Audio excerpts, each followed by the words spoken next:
donc vécu en direct en Afghanistan. Cyril, pour 5 minutes. Je vous remercie. Déjà, moi, on est parti pour France 24 parce que, comme vous l'avez dit, on a senti un moment que cette offensive qui avait commencé il y a quelques semaines commençait à accélérer. Et moi, à titre personnel, avec mon équipe, on l'a vécu un peu bizarrement, c'est-à-dire qu'en fait, on a vécu dans les airs la chute de Kaboul, puisque les 2 heures et demie qui nous séparaient de ce vol de ce dimanche 15 août entre Dubaï et l'aéroport de Kaboul, les 2 heures et demie ont suffi pour que le décollage s'est bien fait. Et ensuite, on a tourné pendant 1 heure autour de l'aéroport de Kaboul, puisque les talibans étaient entrés en ville. Donc, on l'a vécu dans les airs, on a tourné, ce qui était assez frustrant pendant 1 heure, avant que les Américains, on l'a su après par la suite, ne bloquent le tarmac de l'aéroport, puisqu'ils prenaient contrôle de ce dernier sanctuaire tenu par l'Occident. Donc ensuite, il a fallu attendre un petit peu et de repartir avec les forces spéciales qataries quelques jours plus tard. Et je suis arrivé avec l'équipe et quelques journalistes, donc, dont Liseron, quelques jours après, dans ce nouvel Afghanistan en devenir. C'était encore la République islamique d'Afghanistan, puisqu'il y avait à pied d'œuvre des milliers d'Américains, des forces de l'OTAN, des forces spéciales, des membres du corps diplomatique qui contrôlaient l'aéroport militaire de Kaboul pour essayer d'endiguer cet exode qu'on a vécu évidemment au jour le jour. Et puis nous avons décidé très vite de quitter ce dernier sanctuaire tenu par l'Occident, si je puis dire, et d'entrer véritablement par le biais de ce cordon sécuritaire tenu par les talibans. C'était un peu un saut dans l'inconnu pour nous tous, surtout que ça s'est fait de nuit, et on entrait dans ce qui allait devenir l'émirat islamique d'Afghanistan, contrôlé par les talibans. Donc on avait pris cette décision, et je nous revois allant vers le cœur de Kaboul avec une petite escorte qatari, sans trop savoir où on mettait les pieds, mais c'était la décision. Donc c'est vrai que très très vite, ce qui est apparu de manière assez surprenante, c'est qu'il y avait une volonté de la part du commandement taliban, qui, vous l'avez parfaitement dit, semblait lui-même surpris de cette avancée, de cette offensive, du fait d'avoir presque sans un coup de feu pris Kaboul. Une décision de temporiser, d'essayer de montrer un nouveau visage, d'être ces fameux talibans 2.0, cette image qu'ils ont voulu vendre à nous, les quelques journalistes qui étions sur place pendant quelques jours. Mais ce qui était très frappant, c'était la stupéfaction de la population de Kaboul, qui était complètement anéantie par le fait de voir de nouveau, je rappelle 20 ans plus tard, les talibans prendre le contrôle de Kaboul aussi facilement. Il y avait vraiment une stupéfaction mêlée à cet exode massif, tous ces milliers d'Afghans, des familles entières qui essayaient d'aller vers les 3 portes de l'aéroport militaire de Kaboul. Et ça, c'était assez saisissant, avec en plus les conditions sécuritaires qu'on a su, puisqu'il y a eu un très très important attentat quelques jours plus tard, fomenté par le groupe État islamique, le grand rival des talibans. Donc on a fait ce saut dans l'inconnu, nous n'étions pas très très nombreux, et puis il y avait cette stupéfaction qui était adjoint à ce compte à rebours incroyable, c'est-à-dire le 31 août, c'est-à-dire quelques jours après notre arrivée à Kaboul, le départ final des Américains après 20 ans de guerre. Et ça, c'est vrai que il y avait beaucoup d'appréhension pour la population afghane, ce véritable saut dans l'inconnu. Et puis, à titre professionnel, nous les journalistes, certains ont pris la décision de rentrer, d'être évacués, et certains d'entre nous sommes restés pour effectivement voir ce qu'allait devenir le Kaboul et l'Afghanistan après le départ de tout soldat occidental. Donc c'est ça qu'on a vécu.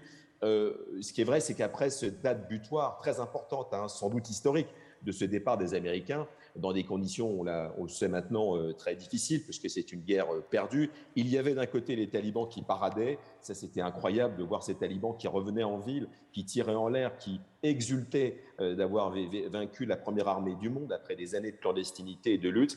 Et puis, les Afghans qui comprenaient les uns après les autres que ceux qui étaient candidats, qui étaient éligibles à l'exode, qui avaient travaillé avec des organisations étrangères, qui avaient participé à des efforts avec la coalition, seraient laissés et abandonnés derrière. C'est ce qui, moi, m'a le plus frappé, et ça concerne des milliers d'Afghans qui sont toujours là-bas, et aussi le fait que les Afghans, notamment les Kaboulis, ont changé, qui sont plus modernes évidemment, parce que ce sont eux qui étaient aux premières loges de cette ces 20 ans je vais dire, d'émancipation quand même, d'éducation de la société afghane pendant ces 20 ans, eh bien, qui se sont murés dans le silence, puisqu'ils sont passés de la stupéfaction à une sorte d'atonie, de chant d'horreur, avec ce traumatisme de revivre ou pas ce qu'ils avaient vécu, ce que les générations d'avant avaient vécu entre 96 et 2001, et tout cela malgré, on l'a tous vécu, ces énormes efforts de communication du commandement taliban, qui continue d'ailleurs, bien qu'on voit bien qu'il y a quand même une dichotomie entre ce que peut décider le commandement afghan et puis le commandement taliban, pardon, et puis les talibans de base, les guerriers qui sont à Kaboul ou dans les villes du pays. Bien, merci beaucoup. Merci d'avoir été précis et concis. Et donc, maintenant, je passe la parole à Lise Ramboudoul, qui était donc en même temps que vous, pour qu'elle nous donne également son impression par rapport à ce qu'elle a vécu au niveau notamment de la population. Alors, je vais essayer de respecter le deal, de ne pas être trop longue. Ce jour-là, on arrive sur l'aéroport de Kaboul, avec quelques médias internationaux, mais la plupart américains. On est avec CNN, BBC, le New York Times, et puis donc Cyril et une équipe de TF1. Voilà. Et là, on est très mal accueillis par les soldats américains qui nous disent « Mais qu'est-ce que vous faites là? C'est encore un problème pour nous. » Ils nous mettent sur le tarmac pendant des heures et des heures. Grâce à nos contacts, on arrive à convaincre les forces spéciales qataries de venir nous exfiltrer de l'aéroport, où il règne une ambiance catastrophique, où on entend des tirs en l'air, et on comprend que derrière ce mur, les portes qui permettent l'accès à l'aéroport, il y a des milliers et des milliers d'Afghans et d'Afghanes et des familles entières, puisqu'on voyait sur le tarmac des papas, des mamans avec des petits-enfants, des bébés dans les bras, qui essayaient de prendre l'un des derniers avions militaires, puisqu'en gros, il restait quelques jours à peine avant le départ des troupes américaines. Donc on arrive à sortir de cet aéroport dans la nuit, et là on découvre Kaboul. On croise quelques talibans, on n'ose pas trop tourner parce qu'on ne sait pas, on découvre la ville nous-mêmes, et puis on arrive à l'hôtel qu'on avait choisi, puisqu'en gros on avait le choix entre l'hôtel protégé par les Américains. Moi j'ai vite dit à mon caméraman, sûrement pas parce qu'on ne pourra jamais sortir. Donc on va dans l'hôtel du centre-ville, et là on arrive à la porte de l'hôtel, il est contrôlé par les talibans. Bon, on fait avec. Les talibans sont là à l'extérieur, ils contrôlent l'entrée de l'hôtel, et à l'intérieur. Donc en fait on vit tout au cours de cette mission qui dure 3 semaines. On est resté 3 semaines sur place avec déjà les talibans. Donc on peut discuter avec eux, bien sûr. Au début, ça ne se fait pas comme ça, mais jour après jour, on arrive à discuter, y compris avec le chef de la sécurité des talibans. On les croise au petit déjeuner, ils font la queue comme nous, avec leur calache en bandoulière pour avoir un bout d'omelette ou un peu de porridge. C'est un côté un peu surréaliste. Et on commence à sortir dans les rues de Kaboul, moi-même habillée avec l'abaya locale, parce que l'idée c'est quand même de passer un peu inaperçu, parce qu'on ne sait pas du tout ce qui se passe dans Kaboul, et mon caméraman revêt aussi le kamis, qui est l'habit traditionnel afghan, et puis on part dans une voiture locale très banale, et puis on va à la rencontre des Afghans, des Afghanes et des talibans, puisqu'ils sont là à chaque coin de rue sur leur pick-up, et je dois dire que contrairement à ce que je pensais, ils nous laissent travailler. Voilà. Ils nous laissent travailler. Pourquoi ? Parce que je pense qu'ils ont décidé de montrer à la communauté internationale et au monde, en tout cas à cette époque-là, c'est-à-dire quelques jours après la prise de Kaboul, qu'ils sont ouverts, qu'ils ont, dans un certain sens, changé. Ça, on va en discuter après. Mais en tout cas, on est quelques journalistes occidentaux à pouvoir sortir, à pouvoir aller à la rencontre des Afghans dans la rue, et je vois que tout est possible, y compris même de poser des questions à des talibans dans la rue. Alors je leur plante le micro comme ça devant le visage, je me dis ça va mal se passer, je suis une femme, je sais qu'ils n'aiment pas du tout les femmes, et puis bon, avec quelques-uns ça se passe pas très bien. Il y en a qui me disent mais où est-ce qu'il est ton mâle protecteur, où il est ton mari, où il est ton frère, où il est ton père. Je leur explique qu'on est journaliste, et puis bon, voilà, on essaye de négocier, mais la plupart du temps, les talibans que j'interroge me répondent. Voilà. Donc je constate qu'il y a eu une décision, en tout cas un message, peut-être qui vient de plus haut, parce qu'on rencontre des combattants sur le terrain, qui sont plus ou moins guerriers, plus ou moins agressifs, plus ou moins ouverts. Ça, on se rend bien compte qu'ils ne sont pas tous pareils. Mais en tout cas, voilà, le constat que je fais, c'est qu'on arrive à envoyer un reportage à TF1 tous les soirs. Maintenant, ce que je ressens très vite pour résumer un petit peu comment dire, l'atmosphère de cette mission, c'est qu'il y a une peur obsédante. Au-delà de la stupéfaction que Cyril a ressentie, moi j'ai surtout ressenti, peut-être parce que je suis une femme, une peur qui a envahi toute la capitale. C'est-à-dire qu'il n'y a pas un seul Afghan qui ne me répond pas « j'ai peur, je suis terrorisé, je ne sais pas ce qui va se passer ». Parce qu'à ce moment-là, même les talibans qui sont arrivés et qui ont pris Kaboul beaucoup plus vite que ce qu'ils ne pensaient, je crois, ne savent pas du tout comment gérer la ville. On les sent eux-mêmes un peu curieux, quelquefois on voit même des scènes surréalistes avec des talibans qui découvrent les glaces dans les pâtisseries, qui mangent des glaces, qui découvrent les parcs d'attractions, qui découvrent les autotamponneuses, bon bref. Et nous-mêmes on découvre cette nouveauté-là, donc ça crée un espèce de monde. Quelquefois ça ressemble à Disneyland, mais attention, ça a des limites quand même, puisqu'on les voit très vite réagir dès qu'il y a une voiture qui ne leur plaît pas, ou par exemple, moi, au début, pendant 2 jours, je porte un jean et j'ai des remarques tout de suite de talibans qui me disent « mais la loi islamique ne permet pas que l'on voie vos jambes ». Donc, petit à petit, on sent ces mesures-là se mettre en place. Jusqu'au moment où les Américains quittent, le dernier soldat américain quitte le sol afghan, et là, on sent vraiment que ils veulent nous montrer et nous dire que ça y est, maintenant c'est nous, et maintenant on va faire comme on veut. Merci beaucoup. Alors, et maintenant on va faire comme on veut, arrive avec une question. Et maintenant, que se passe-t-il en Afghanistan? Donc, à travers le témoignage d'une personne que je ne vous présente pas, Chekeba. Je ne la présente pas parce que ce matin, donc, elle a eu une standing ovation. Donc, vous l'avez toutes et tous entendu ce matin. Donc, Chekeba, donc, qui est présidente d'une association Afghanistan Libre. Donc, tu vas nous expliquer à travers ton association ce que tu sais de la situation aujourd'hui des Afghans suite à la sidération dont ont parlé donc, nos 2 journalistes. Chekeba, pour 5 minutes. Merci. Moi, je voulais juste d'abord remercier tous les jeunes qui sont là parce que c'est compliqué, l'Afghanistan. On a l'impression qu'on ne comprend rien. Mais voilà, vous allez voir que ce qui se passe en Afghanistan nous concerne tous parce que généralement, c'est là que se jouent les enjeux géopolitiques. Donc, ça va vous aider pour vos cours d'histoire-géographie. Alors, je voudrais juste rappeler une chose. Les talibans 96-2001 et les talibans 2021, ce sont les mêmes. C'est le monde qui a changé, c'est les réseaux sociaux qui ont changé, c'est les voisins qui ont très vite donné leur reconnaissance à ce régime que je ne répète pas parce qu'Emmanuel Dupuis vous a dit, que ce soit la Russie, la Chine et le Pakistan très présents, l'envahisseur principal en Afghanistan, mais les talibans, ce sont les mêmes. Pendant 20 ans, dans ce pays, en Afghanistan, on a pris conscience qu'il fallait éradiquer le terrorisme international. On est venu, on a promis au peuple afghan de les accompagner dans la reconstruction de ce pays en échange de la collaboration pour combattre ces terroristes qui ont fait sauter les tours de 11 septembre à New York. Donc ça, c'est important de rappeler d'où on vient.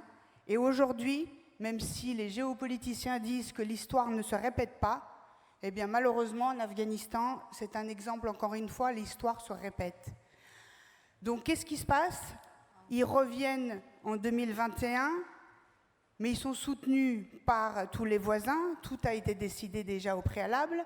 La communauté internationale, depuis un bout de temps, les Américains, mais aussi les Européens. Il ne faut pas oublier que l'Europe a abandonné l'Afghanistan en 2014. Ce n'est pas que les Américains.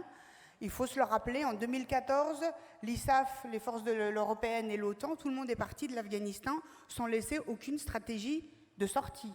Donc aujourd'hui, on peut bien dire que ce sont les Américains, mais on est tous concernés.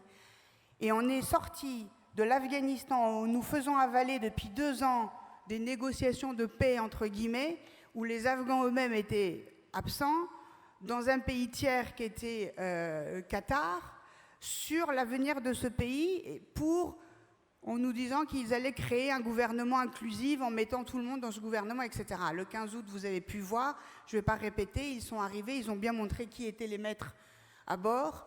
Et les premiers jours, effectivement, ils ont voulu montrer une image et là où vous étiez. Mais aujourd'hui, chaque jour, il y a tous les interdits qui sortent. Hier encore, c'était bien sûr pas d'école, pas de travail pour les femmes, mais même pas porter des talons parce que ça fait du bruit, et même pas porter... Enfin, donc on est en train de faire exactement la même liste qu'il y avait en 96. Qu'est-ce qui change? C'est qu'aujourd'hui, il y a des jeunes ici, donc je m'adresse à eux. C'est que le monde ne laissera pas les Afghans, cette fois-ci, abandonnés comme on l'a fait en 96. Parce qu'avec les réseaux sociaux, on les suit, parce qu'il y a des jeunes femmes, parce qu'il y a des femmes plus âgées, des Afghanes qui ont vécu les talibans et qui sont incapables de vouloir revivre la même chose. Quand elles sont dans la rue, c'est elles qui sont les héroïnes en fait. Nous, nous sommes que la partie visible de l'iceberg. Les vraies héroïnes et les vrais héros sont ceux qui sont dans les rues à manifester en prenant le risque sur leur vie, parce que c'est ça aussi la réalité de l'Afghanistan, c'est qu'on prend le risque de mourir plutôt que de vivre ce régime. Donc ça, il faut se voir quand on dit « attendons-nous une révolution des Afghans », c'est déjà une révolution. Et n'oubliez pas non plus une chose, c'est que l'Afghanistan, quand les talibans sont arrivés en 96, il y avait déjà 40 années de guerre. Depuis que je suis née, il y a la guerre en Afghanistan. Donc ça vous donne l'état de la fragilité de ce pays, de son savoir qui s'est vidé à plusieurs reprises, de la diaspora qui est énorme en dehors de l'Afghanistan, et surtout au milieu de tout ça, et ça les jeunes, ça vous parlera, il y a des gamins et gamines qui avaient 5 ans quand les talibans ont été mis dehors, poussés vers le Pakistan, et pendant 20 ans, ils ont eu une ouverture vers l'extérieur. Mes équipes d'Afghanistan Libre qui sont là, le 11 août, le 10 août, étaient en direct, en digital, avec la vallée du Panjshir et Parman et Bamiyan, pour les jeunes filles qui étaient des codeuses et des digital codeuses qui parlaient de programmes de l'année d'après. Le 15 août, vous savez ce qui s'est passé. 2 jours avant, le 13, on a fermé ces centres parce que les talibans ont commencé à venir par toutes les provinces autour de Kaboul. Donc aujourd'hui, pour nous, ce que ça veut dire pour moi ici de ce côté de la planète, en portant la voix de ces femmes et de ces hommes, c'est qu'on les vit tout en direct avec le WhatsApp. On vit tout en direct avec nos téléphones. On souffre avec elles, avec eux chaque jour au quotidien. Et surtout, c'est ça qui change aujourd'hui. Pour moi, les talibans, ramenons à ça, c'est les mêmes. Le monde a changé. Vous tous, aujourd'hui, vous êtes tous conscients de ce qui se passe là-bas. Et pourquoi ça nous intéresse tous, l'Afghanistan? Pas parce que c'est lointain. Parce que si aujourd'hui, il y a un pays au monde qui devient le laboratoire de fabrication des terroristes, ça veut dire que demain, c'est à nouveau ici, dans nos villes, que ça va continuer. Et je redis toujours, et je répète parce que c'est important, quand Massoud est venu en avril 2001 en France, il y avait déjà les talibans en Afghanistan et son message c'était « Venez nous aider pour que ça ne vienne pas dans vos villes ». 5 avril 2001, 11 septembre 2001, vous avez vu ce qui s'est passé. Pour nous, ça a commencé le 9. Et c'est important de vous dire aussi, les jeunes, que quand on dit, on fait l'amalgame beaucoup, les kamikazes viennent d'Afghanistan, c'est pas vrai. Nous sommes battus contre les Russes pendant 20 ans. Aucun Afghan n'a tué les Russes en se donnant la mort. Les premiers kamikazes que nous avons connus, nous, en Afghanistan, c'était le 9 septembre 2001, les 2 passeports européens, faux journalistes qui sont venus assassiner le commandant Massoud dans la vallée du Panjshir. Ne l'oublions pas, le 15 août, le geste symbolique des talibans, c'était d'ouvrir cette prison de Bagram où il y avait plus de 5000 djihadistes du monde entier qui étaient venus pour se faire kamikazer, pour tuer les mécréants qui étaient les Afghans. Donc voilà, moi, c'est le message, c'est, pour faire simple et rapide, c'est que c'est les mêmes talibans. Cette fois-ci, on leur a donné la clé sous l'égide de négociations de paix, mais personne n'est dupe.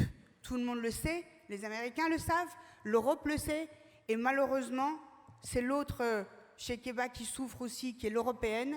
On a vu que nous n'avions pas de politique européenne internationale, que ce sont les Américains qui ont décidé, et nous, l'Europe, nous nous sommes pliés à la décision américaine de ne pas montrer notre présence et tout ce qu'on appelle quand même aujourd'hui, dans ce contexte de mondialisation, qui est les valeurs universelles. Le droit à la santé, à l'éducation de base, c'est un droit qui devrait être donné, accordé à tous sur cette planète. Il y a des institutions, les Nations Unies, etc., parlent de ces droits. Et aujourd'hui, en Afghanistan, les droits les plus élémentaires sont refusés aux femmes et aux hommes. Et nous ne pouvons pas tirer le rideau comme si rien n'était et en disant on va laisser les Afghans gérer ça, parce qu'on sait très bien que nous avons tous, l'Europe et l'Amérique, l'Occident, nous avons tous notre responsabilité dans ce qui se passe en Afghanistan aujourd'hui. Merci, Tchekeba. Merci beaucoup. Toujours donc dans la même situation, donc essayons de savoir ce qu'il se passe. Comment savoir ce qu'il se passe? Tu viens de le dire à travers donc la modernisation des réseaux sociaux, etc. Mais par exemple, dans la vallée du Panjshir aujourd'hui, les réseaux sociaux ont été coupés. Dans d'autres zones également, les talibans coupent les réseaux sociaux. Donc malgré tout, comment peut-on savoir ce qui s'y passe? Et pouvez-vous, Ali, nous dire ce qui se passe dans cette zone? Alors, je pense que vous aviez su qui est monsieur donc, Ali Messam Nazari. Donc vous avez commencé votre carrière comme journaliste, je crois, quelque chose comme ça. Et puis maintenant vous êtes rentré donc dans un rôle beaucoup plus diplomatique, puisque vous êtes donc le chef des relations internationales et porte-parole du Front national de résistance, qui est porté aujourd'hui par Ahmad Massoud, le fils du commandant Ahmad Shah Massoud. Donc qu'est-ce qui se passe aujourd'hui, notamment dans la vallée du Panjshir?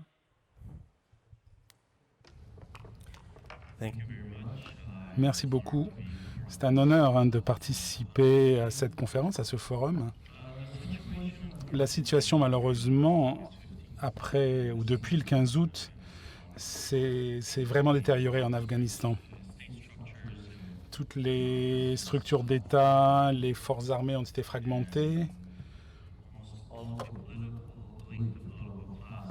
L'élite politique ou les leaders des partis politiques ont quitté le pays, presque tous, ils sont partis en exil, sauf une personne qui avait prévu le 15 août, il y a 3 ou 4 mois. Il l'a fait en France d'ailleurs. Et c'est le commandant Ahmad Massoud, le fils d'Ahmed Shah Massoud. Il est venu en France en mars 2001. Et à toutes les personnalités françaises qu'il a rencontrées, les gens du gouvernement, le président Macron, il a dit le monde occidental ne devrait pas abandonner l'Afghanistan. La menace de terrorisme est en train d'augmenter. Malheureusement, les structures étatiques, les forces armées vont se désintégrer. Et ça, c'était bien avant que le président Biden ait annoncé le retrait complet. Donc il prédisait ce qui allait se passer. Mais après le 15 août, donc quand le gouvernement s'est désintégré, il y a un individu à l'aéroport qui a pris une décision. Tout le monde est parti, tous les autres sont partis. Et il y a eu un appel du président Macron qui disait qu'un avion pouvait venir chercher le commandant Massoud, mais le commandant Massoud dit non. Je vais aller résister contre cette tyrannie, contre ce groupe oppresseur, contre ce groupe tyrannique. Je n'abandonnerai pas mon peuple. Il a pris un hélicoptère pour aller dans la vallée du Panjshir. Et depuis, il a lancé le Front de résistance nationale qui essaye de résister au terrorisme mondial, qui essaie de résister contre l'oppression, contre l'humanité, en particulier contre les femmes. Et la résistance continue encore. Et l'objectif principal, les buts principaux de la résistance, c'est d'établir la justice en Afghanistan, de préserver la démocratie et surtout d'apporter la liberté à tout citoyen, à toute citoyenne qui veut la liberté dans l'Afghanistan. La liberté, la justice et les droits humains, les droits des femmes, la démocratie, ce sont les objectifs du Front de résistance nationale. Malheureusement, parce que le front a été abandonné dans ce combat, il a donc connu des difficultés au cours des premières semaines. Et le 6 septembre 2021, la décision a été prise que la guerre conventionnelle contre les talibans était impossible. combattre les talibans avec des ressources limitées est difficile aujourd'hui. Et donc nous sommes retirés de la vallée principale du Panjshir, parce que la moitié du Panjshir est fait de sous-vallées, de petites vallées. Donc il y a une vallée principale du nord au sud, et puis il y a des petites vallées qui sortent de cette vallée principale. Et donc on s'est donc replié de ces sous-vallées.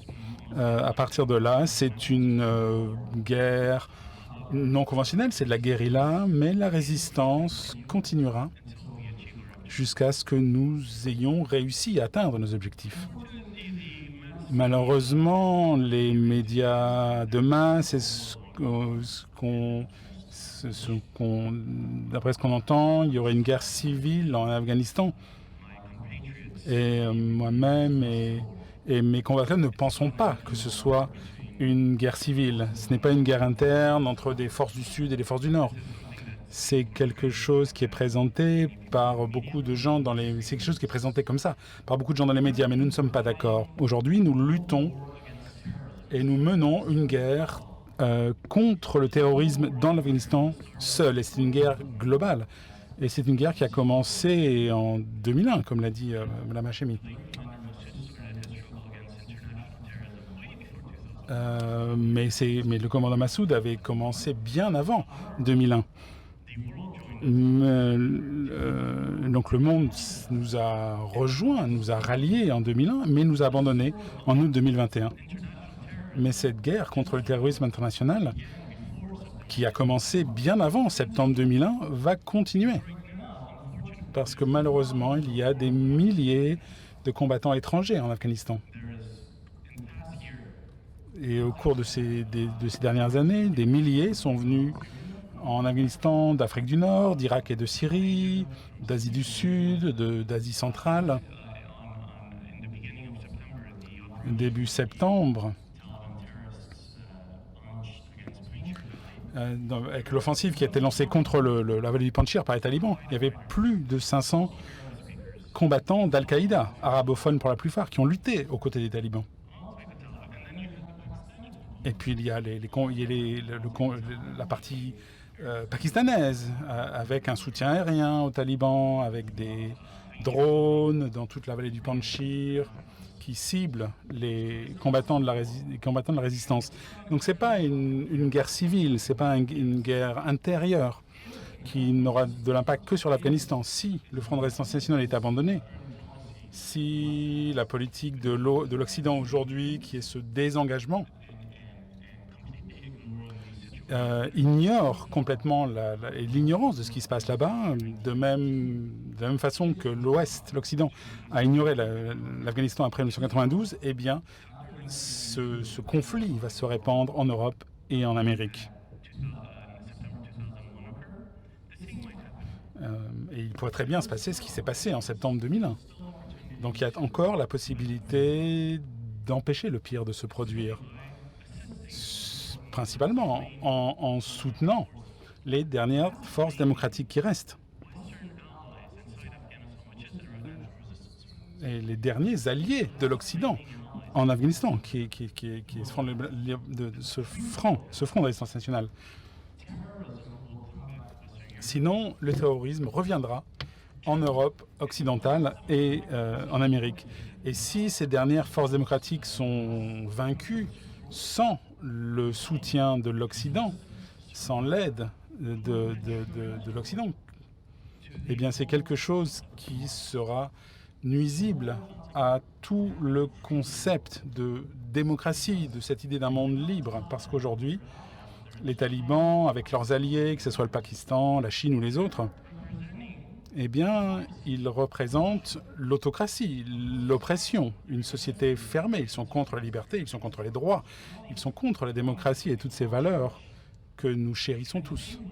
Et s'ils gagnent, et si l'Occident abandonne les forces démocratiques, eh bien d'autres forces démocratiques de la région, que ce soit en Afrique du Nord, que ce soit au Moyen-Orient, eh bien seront démoralisées et perdront leur combat, elles aussi. Qu'est-ce qui se passe au Sahel? C'est lié à ce qui se passe en Afghanistan ou au Moyen-Orient. Donc il est très important pour nous de garder l'Afghanistan à l'esprit, que toutes les forces politiques en Europe occidentale et en Amérique du Nord restent engagées. On ne demande pas des forces terrestres, mais un soutien, une assistance à notre combat nous permettront de survivre et garantiront la sécurité du monde libre et le fait de préserver la démocratie dans le monde entier. Je vous remercie.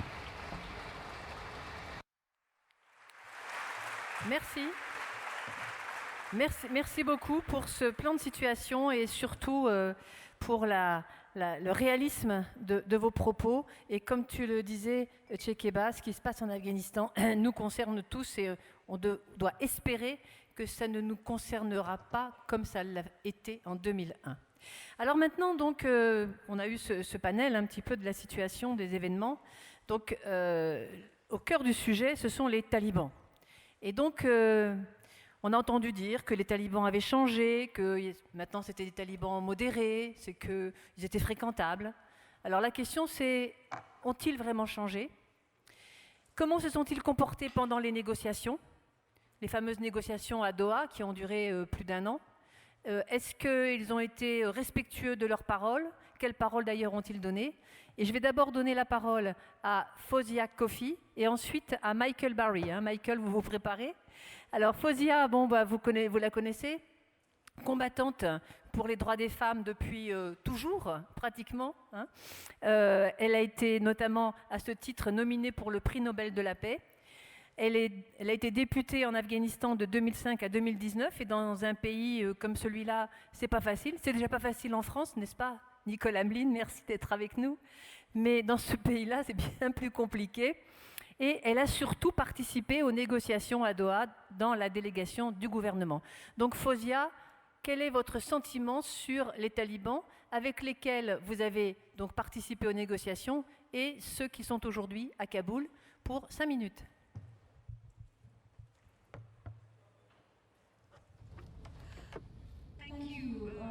Merci. Merci de me donner la parole et je suis ravi de voir beaucoup de jeunes gens. C'est quelque chose qui brille, qui est un peu déchirant parce que on va avoir des milliers de gens, de lycéens, d'étudiants. Et on avait des rencontres comme cela en Afghanistan avec beaucoup de jeunes. Mais malheureusement, ce genre de rencontre ne serait plus possible en Afghanistan aujourd'hui. Donc c'est très émouvant pour moi, c'est déchirant pour moi de voir tant de jeunes ici en pensant à tous les jeunes très doués, très talentueux qui sont en Afghanistan, mais qui ont perdu tout espoir. Donc merci de vous intéresser à la situation afghane aujourd'hui. Je veux dire que la raison pour laquelle je me suis impliqué, j'ai été impliqué avec les talibans pendant les négociations, qui n'était pas facile.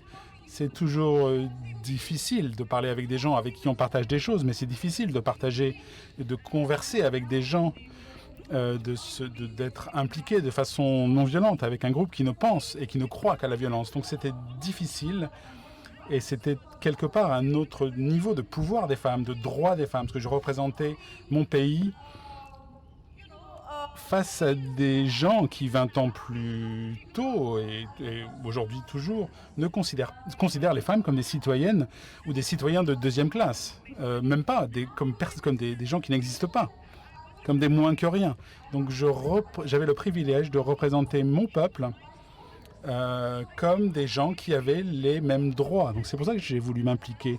Et je voulais leur dire que l'Afghanistan aujourd'hui a changé et que les femmes afghanes sont une partie de la société qu'on ne peut pas éviter, qu'on ne peut pas court-circuiter. Et c'est le cas, voilà, cette jeune génération a plus de pouvoir. On voit des gens qui luttent avec des défis de sécurité qui sont énormes, qui offrent leur poitrine aux balles des talibans. Et je voulais vraiment les inviter à une coexistence, parler de cette tolérance aux talibans. Parce que l'islam, la religion que je représente, c'est une religion de tolérance, de coexistence, de paix. Ce n'est pas la religion qu'ils représentent eux, mais malheureusement, ils interprètent mal et ils la représentent mal, ma religion. Leur définition de l'islam est une définition très extrême qui est mélangée aussi avec d'autres cultures et traditions. Je veux leur dire qu'on peut avoir une différence d'opinion, mais on peut exister et accepter le fait que d'autres gens aient une vision différente.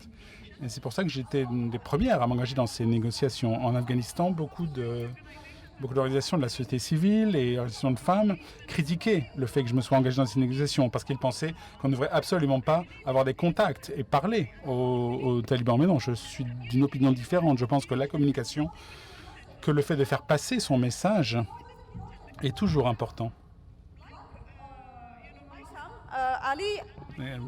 Mon fils, Ali, mes filles qui sont ici, et beaucoup d'Afghans que je vois qui ont été évacués récemment, je vois que nous sommes une génération, la génération de la guerre. Nous sommes nés dans la guerre, nous avons vécu dans la guerre, certains sont morts dans la guerre.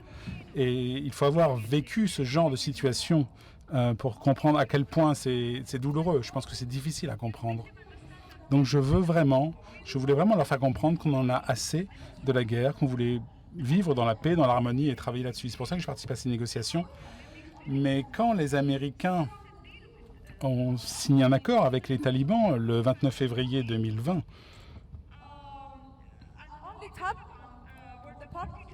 alors que seuls les talibans étaient là, il n'y avait personne du côté de la République afghane, eh bien c'est quelque chose qui a enhardi les talibans. En 2019, ils disaient oui, c'est les femmes peuvent être ministres, peut-être même premiers ministres, les femmes peuvent aller à l'école, à l'université, elles peuvent faire des affaires, il n'y a pas de problème, les femmes peuvent être juges. Et donc on était très optimistes parce qu'on discutait avec des talibans qui avaient semblé avoir une vision complètement différente. Mais dès qu'ils ont signé l'accord avec les États-Unis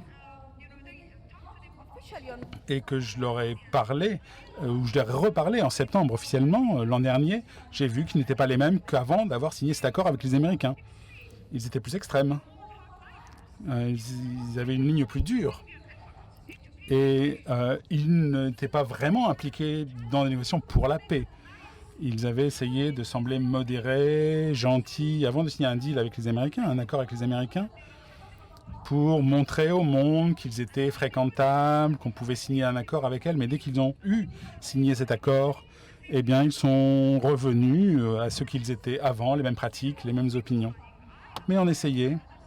Et avec les autres femmes qui négocient avec moi et nos frères afghans, nous essayons de leur faire comprendre que ce n'est qu'en discutant avec l'autre que l'on peut trouver un chemin commun pour la participation politique. On a passé 1 an à Doha et les choses se ralentissaient. Parce qu'il y a eu les élections américaines, ils attendaient le résultat de l'élection américaine, il y a une nouvelle administration américaine. Et la nouvelle administration a annoncé le retrait de leurs troupes prévues pour septembre. Eh bien, j'ai vu qu'il n'y avait plus aucun intérêt du côté des talibans au niveau de la négociation. Eh bien, ils favorisaient à ce moment-là la stratégie militaire, plus la stratégie pacifique. Et de voir ça sous mes yeux en tant que quelqu'un qui a passé toute ma vie en Afghanistan.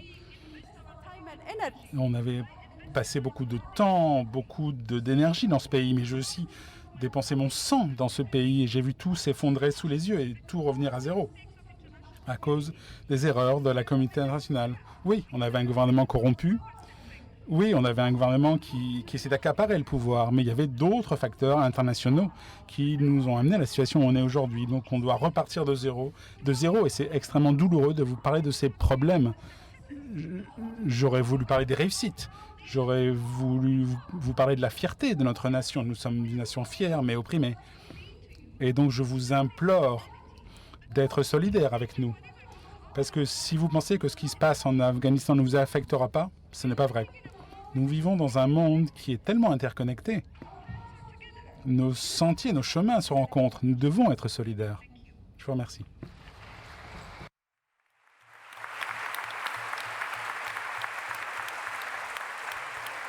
Merci beaucoup Fawzia pour ce témoignage si fort. Alors maintenant, je pose la même question à Michael Barry. Michael Barry est donc professeur, écrivain, expert sur toutes les problématiques d'Asie centrale et expressément d'Afghanistan. Je citerai simplement quelques ouvrages que beaucoup de personnes qui s'intéressent à l'Afghanistan ont lus. Le royaume de l'insolence, Massoud de l'islam à la liberté, et celui que je vous recommande particulièrement, Le cri afghan, qui sort actuellement en librairie. Alors Michael, les talibans ont-ils changé ?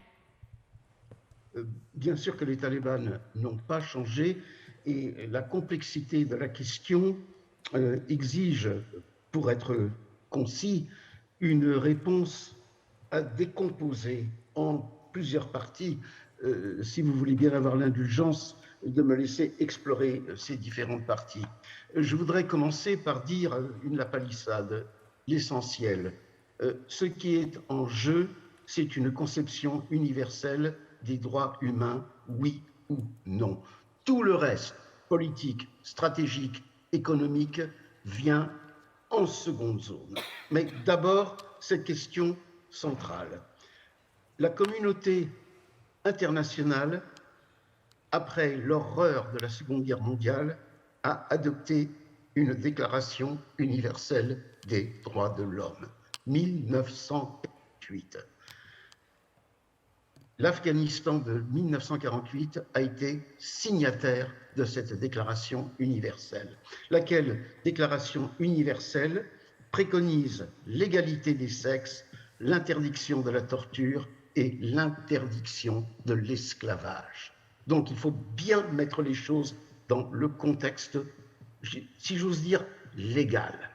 Or, le nouveau gouvernement des talibans a déclaré ouvertement que la démocratie n'est pas acceptable pour l'Afghanistan, que la Déclaration universelle des droits de l'homme de 1948 n'a aucune légitimité. La seule légitimité provient de la charia qui, éditée par Dieu à travers des porte-paroles humains, est valable pour tous les temps, pour tous les lieux, pour tous les peuples, pour toutes les ethnies, pour toutes les cultures.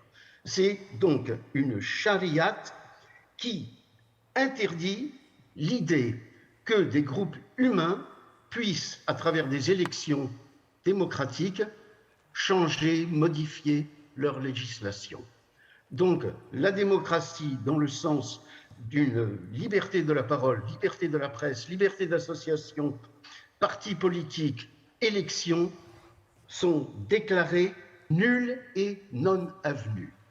Alors, à partir de là, on peut nuancer des prises de position à travers des négociations, comme nous l'a rappelé Madame Fawzia Koofi. Bien entendu, dans un premier temps, on peut vouloir montrer un visage plus modéré, dans un deuxième temps, montrer un visage plus dur parce qu'on est plus sûr d'une victoire militaire, mais il faut bien se cramponner à une idée essentielle: les droits humains ne sont pas négociables et ne doivent pas faire l'objet de compromis.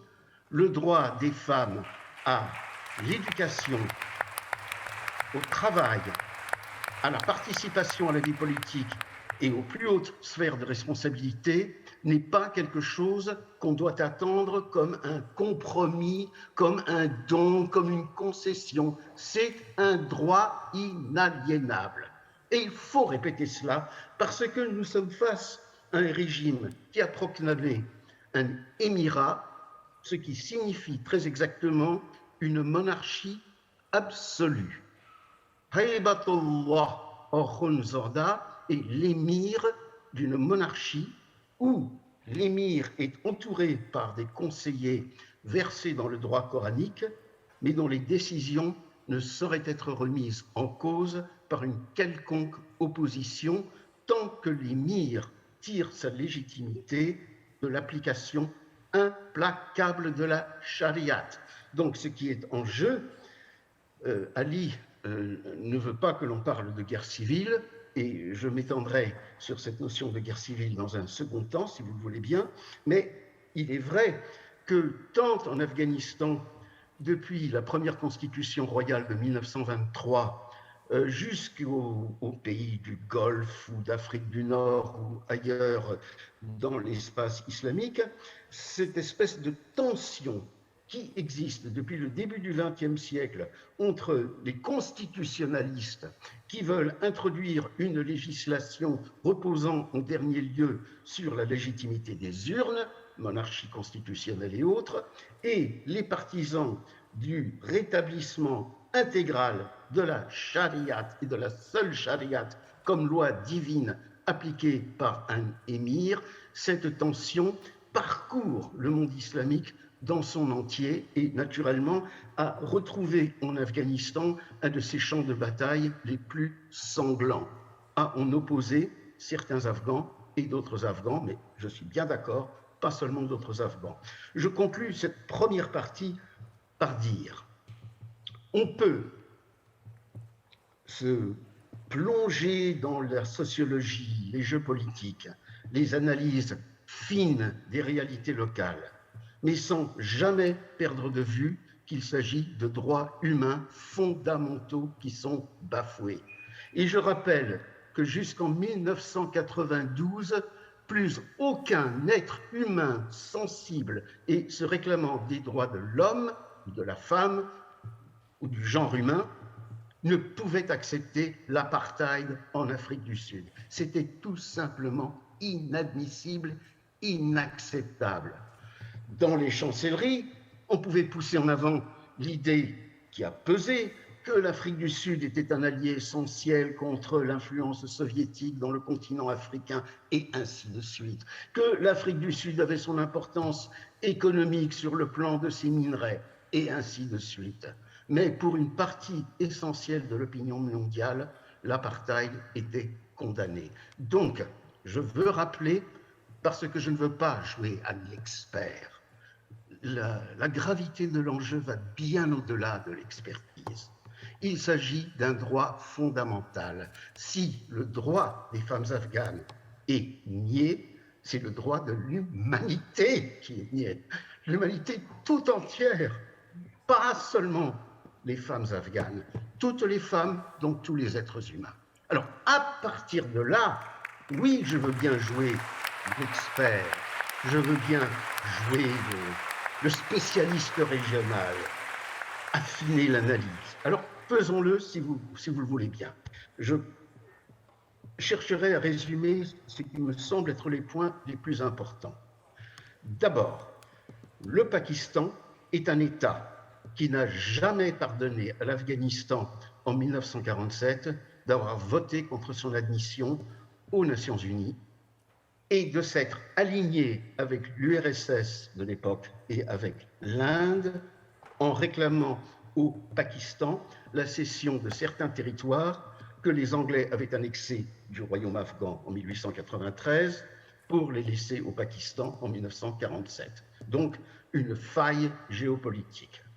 Devant ce que le Pakistan a perçu comme étant cette alliance de fait entre l'Inde, la Russie soviétique et l'Afghanistan, le Pakistan s'est allié aux États-Unis en offrant aux États-Unis son territoire comme une sorte de long corridor allant de l'Asie centrale la plus montagneuse, surplombant les territoires soviétiques et chinois, jusqu'à l'embouchure du Golfe. Donc, pour le haut commandement américain, l'alliance pakistanaise était stratégiquement absolument essentielle, et dans le différend qui a opposé le Pakistan et l'Afghanistan, les États-Unis ont penché la partie pakistanaise comme étant stratégiquement plus importante. Donc ce sont déjà les racines de la tragédie.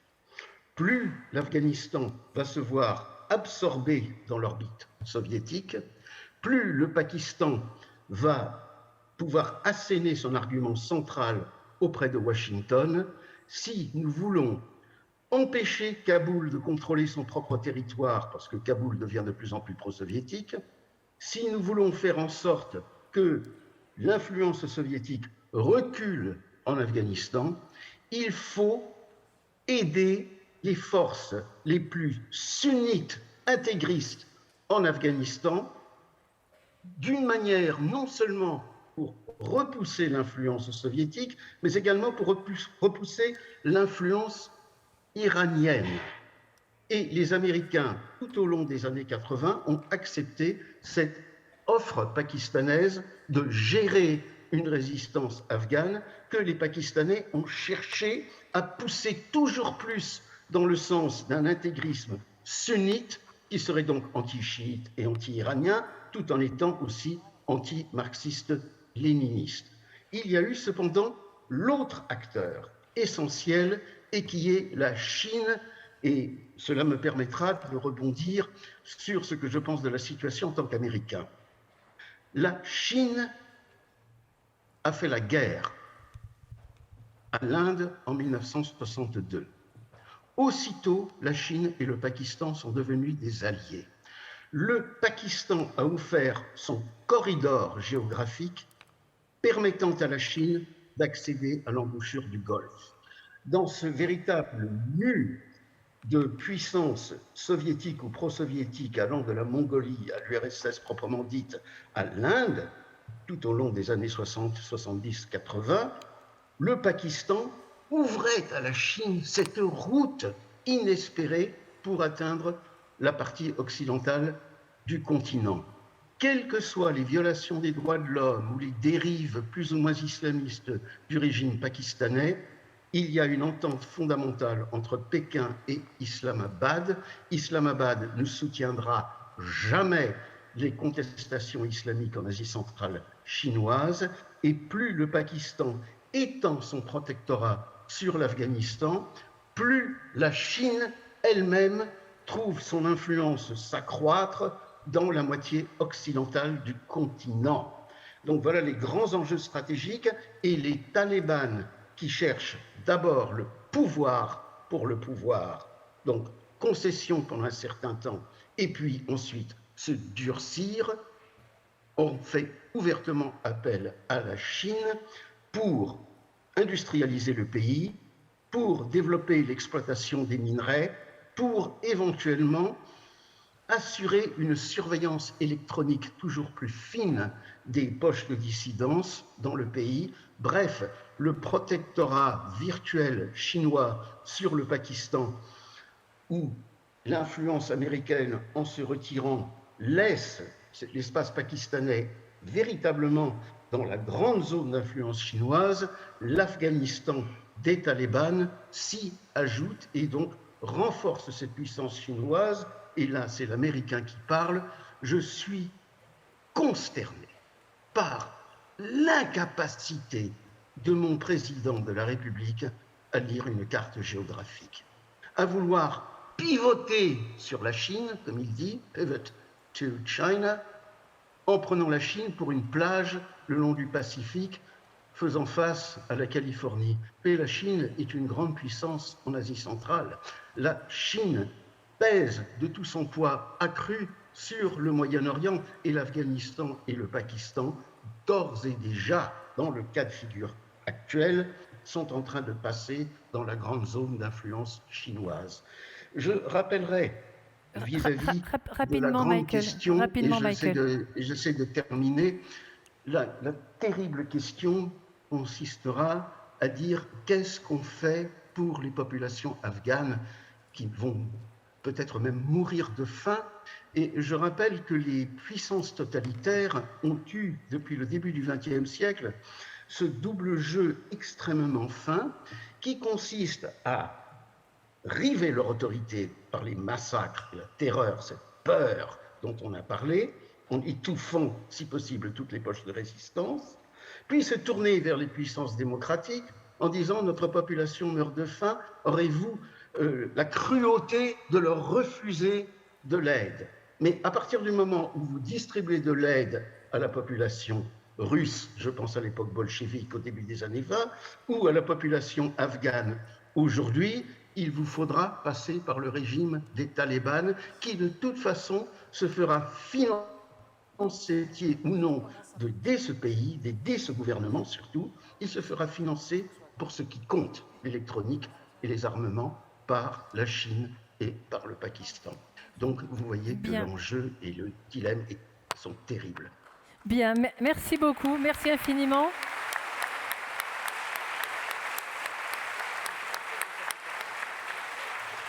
Merci beaucoup, Michael Barry, pour ce magnifique cours de géopolitique qui nous permet effectivement de resituer un petit peu la problématique. Et on voit bien que la problématique ne concerne pas que les Afghans, comme ça a été dit par d'autres intervenants. Alors, on va essayer de raccourcir un petit peu. Donc, moi, je voudrais que l'on aborde, mais ça a déjà été un petit peu dit par certains d'entre vous, la notion de résistance. Puisque on voit bien qu'aujourd'hui, l'avenir de l'Afghanistan et l'avenir donc de la zone et notre avenir à nous aussi ne peut venir vraiment que de la résistance du peuple afghan lui-même. Donc la question c'est, les talibans peuvent-ils tenir? Oui ou non? Et donc on a l'impression que ça va être compliqué, ils ne s'entendent pas, il y a des problèmes, enfin, etc. Et dans ce cas, d'où peut venir la vraie résistance au niveau donc, de la libération du pays? Viendra-t-elle du peuple afghan? Et si oui, comment l'aider? Alors, donc, je vais passer la parole à tout le monde pour 5 minutes chacun. Ça sera beaucoup plus facile. Et ensuite, ou même en même temps, on peut peut-être grouper les deux questions. La résistance peut-elle battre les talibans? Et si oui, comment l'aider? On fera les deux questions en une pour 10 minutes en tout et donc 3 minutes chacun. Je commence par ordre alphabétique. Michael, vous avez déjà répondu, vous clôturerez. D'accord? Et donc je repasse la parole à Liseron Boudoul sur cette question. La résistance, les femmes, les jeunes, et puis comment on peut aider. Alors moi je vais vous parler de ce que j'ai vu, ressenti, entendu sur le terrain. Je ne vais pas faire d'analyse géopolitique, ce n'est pas mon rôle. Moi, je n'ai pas senti à Kaboul, en tout cas, parce que je n'ai fait qu'une seule sortie à l'extérieur de Kaboul durant ces 3 semaines, je n'ai pas senti une volonté réelle de résistance à Kaboul, si ce n'est chez quelques femmes. La plupart des hommes, des Afghans que j'ai rencontrés dans la rue m'ont surtout fait part, tous d'ailleurs, de leur envie de partir, de quitter le pays, coûte que coûte. Et beaucoup ne se posent pas la question de comment résister encore. Peut-être que ça viendra dans un deuxième temps. Mais cette question de résistance, je l'ai surtout abordée avec des femmes que j'ai rencontrées un peu dans la clandestinité, puisque dans la rue, il y avait très peu de femmes quand j'y étais. Le peu de femmes que je voyais étaient d'ailleurs en burqa totale, la fameuse burqa bleue d'Afghanistan, et où l'on voit à peine les yeux, et n'osaient même pas me parler dans la rue parce qu'il y avait derrière des talibans. Même s'ils n'étaient pas à côté de moi, ils n'étaient jamais très loin. Et je pense qu'il y avait déjà en elles ce souci de, si je parle, peut-être qu'il y aura des représailles. Donc j'ai dû rencontrer des femmes pour obtenir des témoignages en me cachant moi-même, c'est-à-dire en cachant la caméra et en allant dans des quartiers un peu à l'extérieur de Kaboul pour qu'on ne soit pas suivi, par exemple. Et j'ai rencontré un professeur d'université et une avocate qui se terraient chez elle depuis la prise de Kaboul, qui avaient échoué dans leur tentative de rejoindre l'aéroport et qui n'avaient donc pas pu prendre un des derniers avions militaires, et qui le regrettaient bien et qui cherchent encore les moyens d'eux. Mais enfin là, je suis très dubitative sur les possibilités pour toutes ces femmes qui veulent partir.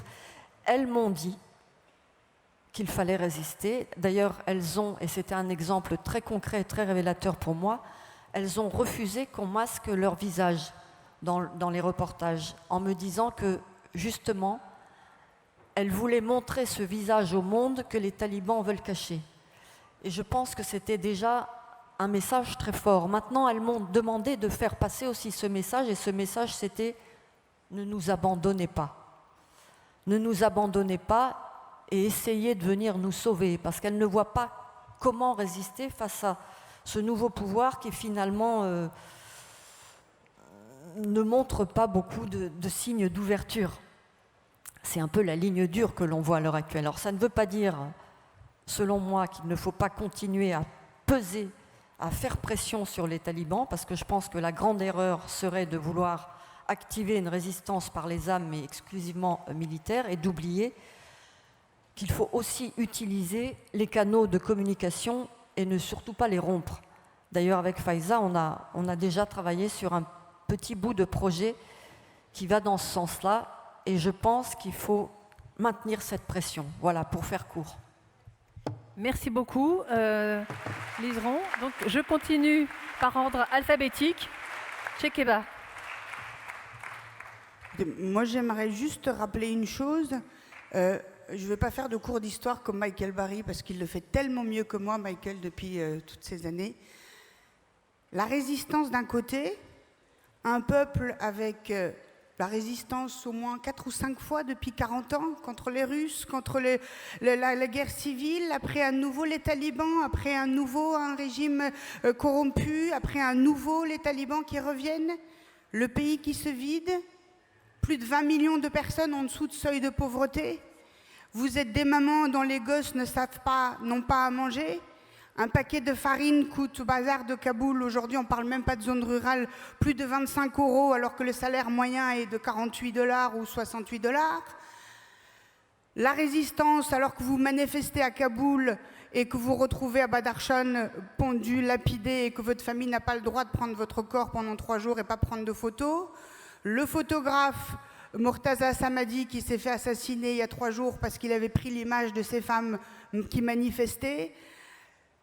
Ça, les kamikazes chaque jour depuis 20 ans non-stop, partout où vous allez, Kaboul ne ressemble plus depuis 5 ans à Kaboul, vous ne pouvez pas passer parce qu'il y a des bunkers partout pour se protéger contre les kamikazes.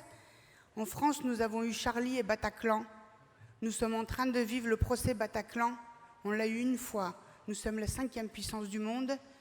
On est abattus encore aujourd'hui. J'ai des amis qui ont été à Bataclan et qui n'arrivent pas à s'en sortir aujourd'hui de ce qui s'est passé ici pendant Charlie et Bataclan. Et là, on demande tranquillement, ici, moi, bien, comme ça avec vous, de dire battez-vous, résistez et soyez debout. Et voilà, là, il faut mettre le mot résistance face à la réalité de ce pays. Et là, ça devient très, très compliqué. Et malgré cela, je répète, ce n'est pas nous les héros, c'est celles qui sont debout et qui continuent à résister, à survivre aujourd'hui en Afghanistan. C'est une résistance. Elles continuent à être là, elles continuent à dire qu'elles veulent travailler et nourrir leur famille. Mais s'il vous plaît, quand on parle de résistance, quand on parle de se battre et de se lever, mettez la réalité de ce pays en face de vous et vous verrez que chaque geste aujourd'hui est un geste héroïque fait par les Afghanes ou les Afghans en Afghanistan, par ces 38 millions de personnes. Chaque geste est un geste héroïque. Se lever, continuer à croire un lendemain, ça c'est héroïque et c'est déjà de la résistance. Demander aux journalistes, soutenez-nous, aidez-nous, c'est de la résistance. Demander à l'ONG qui est à Paris de dire aidez-nous à maintenant lancer du e-learning, les formations à distance, envoyez-nous des formations et on veut continuer, ça c'est de la résistance. Et voilà ce que vivent les Afghans aujourd'hui. Et avant de parler de résistance avec nos principes à nous ici, tranquillement assis en Normandie pour la paix, avec un très bon repas que nous avons eu ce midi, voilà, remettons les choses à leur place. Nous parlons d'un peuple meurtri depuis plus de 45 ans. Donc résister, elles le font tous les jours, les Afghanes. Et croyez-moi, je me sens toute petite chaque jour, mais toute petite, face à toutes ces femmes qui me montrent par WhatsApp, en direct, en manifestant dans Kaboul, celui qui est avec son fusil en train de tirer dessus, et qu'elle reste avec moi par WhatsApp en disant « de toute façon, je préfère mourir par celui-là plutôt que revivre ce que j'ai vécu ». Ça, c'est de la résistance. Tout en ajoutant...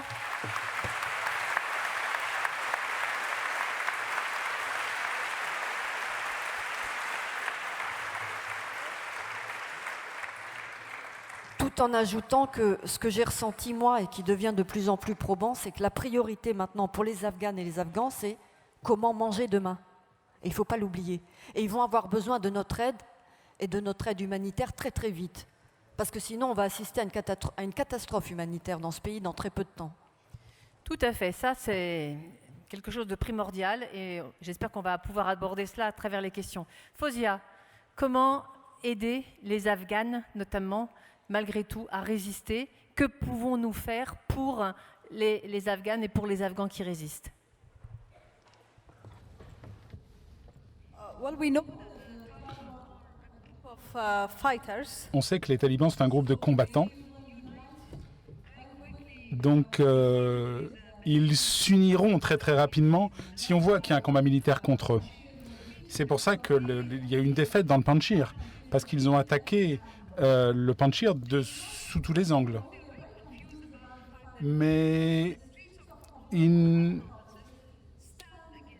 ne savent pas forcément quoi. Ils ne sauraient pas forcément quoi faire si les gens dans la rue à Kaboul et dans les provinces, des gens dans la rue s'opposent à eux.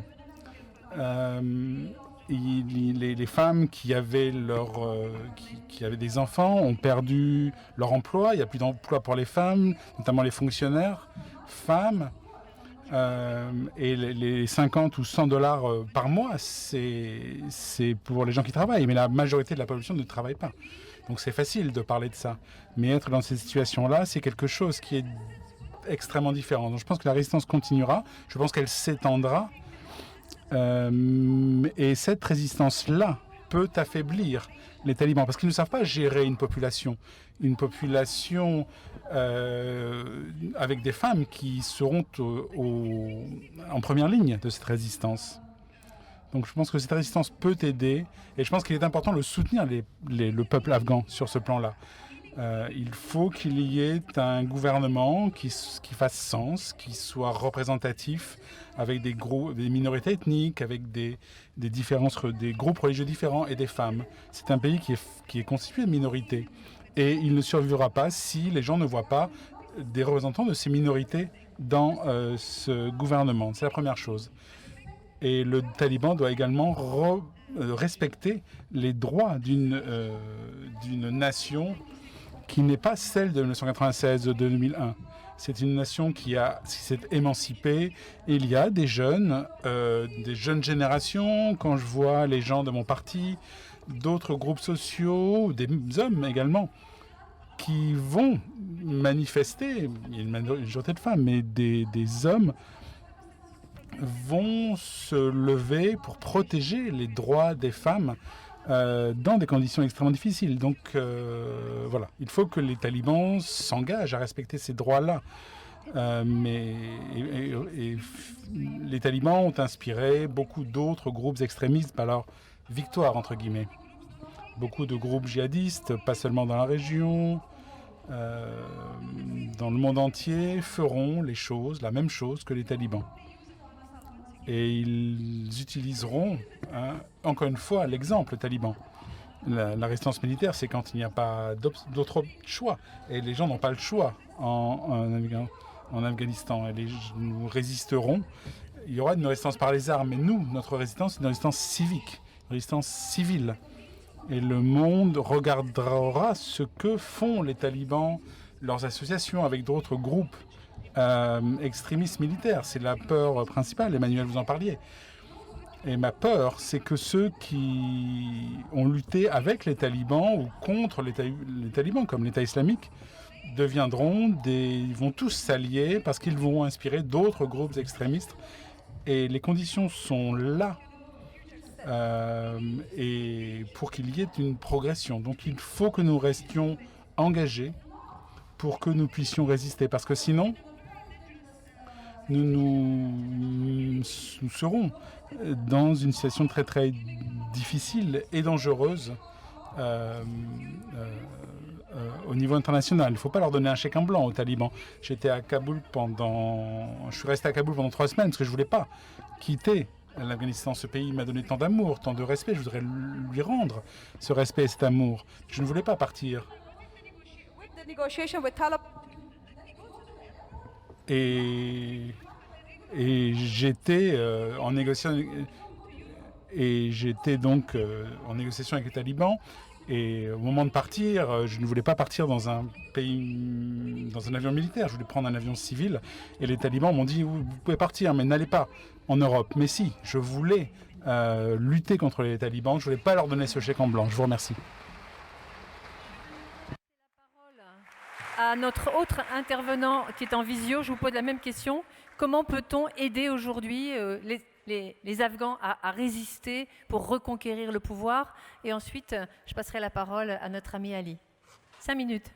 Je pense que de parler de résistance aujourd'hui dans la situation en Afghanistan est un mot un peu galvaudé. Moi, je pense, et je suis évidemment pas un expert, j'étais juste là à ce moment historique.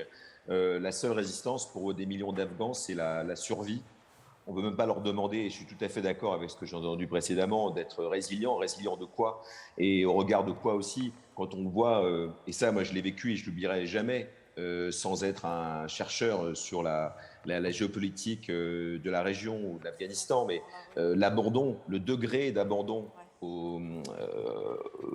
face auquel se sont retrouvés ces Afghans, la violence de ce départ de l'Occident après tant de promesses, après tant d'engagements, qui est confronté aussi à cette même violence. Les talibans 2021, vous avez vu le nombre de pays parrains qui sont tout de suite venus parrainer les talibans, la Chine, on en a parlé, le Pakistan qui s'est placé, les Qataris qui jouent à un théâtre d'ombre très impressionnant, puisque nous étions effectivement dans le cœur de Kaboul et les Qataris étaient à la manœuvre et les Afghans étaient les témoins muets de ce destin qui se profile, ce nouveau destin, puisque je peux parler aussi des Turcs, je peux parler d'un certain nombre de pays qui sont venus à la rescousse. Je rappelle qu'en 1996, que 3 pays au monde avaient reconnu le mouvement taliban. Donc on a bien changé de mondialisation, on a changé de paradigme, et au milieu de tout ça, vous avez les Afghans. Moi, j'ai une pensée personnelle pour ces gens que j'ai vus devoir rebrousser chemin.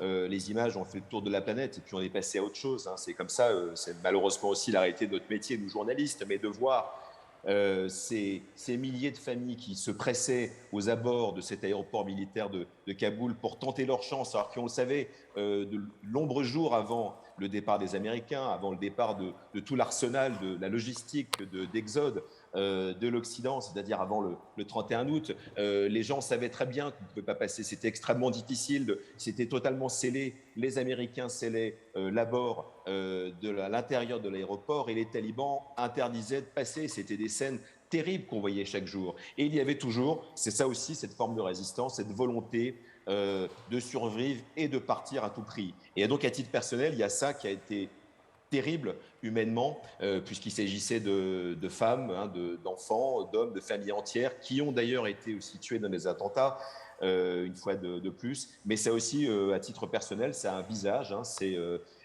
C'est Hamid et Kayoum, qui sont mes équipiers, avec qui je suis resté seul pendant de nombreux jours, mes équipiers afghans, avec leurs 16 membres de famille, qui, eux, travaillent avec des étrangers, comme des milliers de gens qui vont rester derrière et qui, dès les premiers jours de mon arrivée, m'ont demandé, nous, on a travaillé avec des Français, on veut partir, trouvez-nous un avion, on n'a pas d'avenir dans ce pays. On est de Kaboul, on est l'élite, on parle langue étrangère, on s'en sentira mieux qu'un paysan évidemment reculé, mais nous, on veut partir.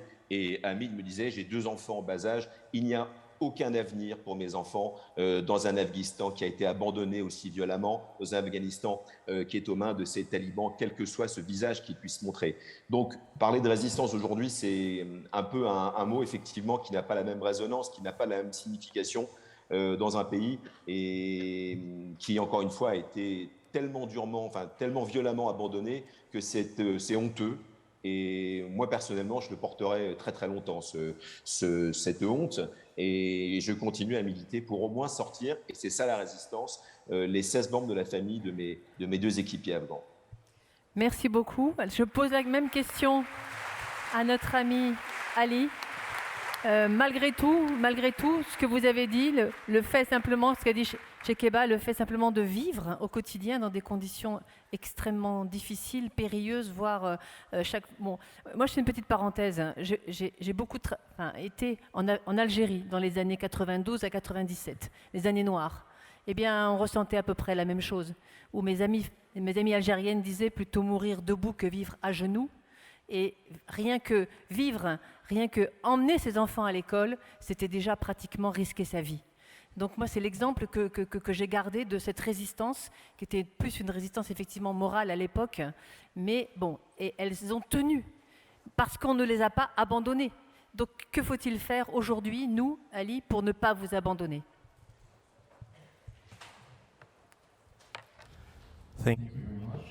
Merci. Il y a une chose que je voudrais dire d'abord. La pauvreté n'est pas nouvelle en Afghanistan. La faim, si vous connaissez notre histoire, comme le professeur Barry, savent que notre situation était encore pire dans les années 80. La plupart des gens dans les années 80 n'avaient rien à manger, ou dans les années 90, mais on a résisté. Parce que ce qui compte pour nous, c'est pas la survie, c'est la justice, c'est notre liberté. On lutte pour notre liberté et pour la justice depuis 50 ans, sans avoir rien mangé. La faim n'est pas nouvelle dans notre pays, la pauvreté n'est pas nouvelle dans notre pays. La plupart des gens qui ont résisté dans les années 80, 90, 80 contre les soviétiques, dans les années 2000, ou les années 90 contre les terroristes, n'avaient rien à manger, n'avaient pas de richesse. Ils n'avaient pas de boulot. Mais ce qui comptait, c'était la liberté. Ils voulaient leur liberté, ils voulaient de la justice dans leur pays. Si je suis en France maintenant, ou si le leader du Front National de la Résistance, il y a quelques mois, est venu en France, ou si il y a 20 ans, notre ancien chef, le commandant Massoud, est venu en France, c'est parce que nous pensons que la France est un exemple de résistance. La France a subi la même situation que l'Afghanistan il y a 70 ans. Pire peut-être. Il y avait une armée forte, très moderne, qui a envahi ce pays, qui a privé les Français de sa liberté. Mais la France a résisté. Le général de Gaulle a mobilisé son peuple et il y a eu une résistance jusqu'à ce que les Français puissent retrouver leur liberté et puissent réétablir la justice et la démocratie dans ce pays. Il se passe la même chose en Afghanistan. Le général de Gaulle était un exemple pour le commandant Massoud qui a disparu, est un exemple pour son fils, le commandant Massoud, qui est le chef de notre résistance. Et nous allons suivre les pas de ce pays, car nous pensons que la France peut mener l'Occident. L'Occident a fait une grande erreur en abandonnant l'Afghanistan, en particulier les Américains, l'administration américaine, a fait une grande erreur en abandonnant l'Afghanistan, en se retirant, sans prendre en compte toutes les répercussions qui allaient se produire. Mais la France a toujours été le pays qui a un rôle proactif en générant plus de prise de conscience dans le monde occidental et en menant le monde occidental sur la bonne voie. Nous pensons que la France peut retrouver ce rôle-là. Et la France peut jouer un rôle constructif en essayant de diriger les politiques occidentales à court terme pour soutenir la résistance et les forces démocratiques en Afghanistan, les hommes et les femmes d'Afghanistan. Le peuple afghan n'est pas démoralisé. Les gens n'ont pas succombé, les gens n'ont pas abandonné. Ce n'est pas la première fois qu'ils sont sous pression. Ils ont déjà vécu bien pire dans leur histoire. Et c'est une génération qui a changé. La grande majorité des gens, 60-65% de la population afghane ont moins de 40 ans. La plupart de ces gens ont grandi au cours de ces 20 dernières années où ils ont pu profiter de liberté, de droits.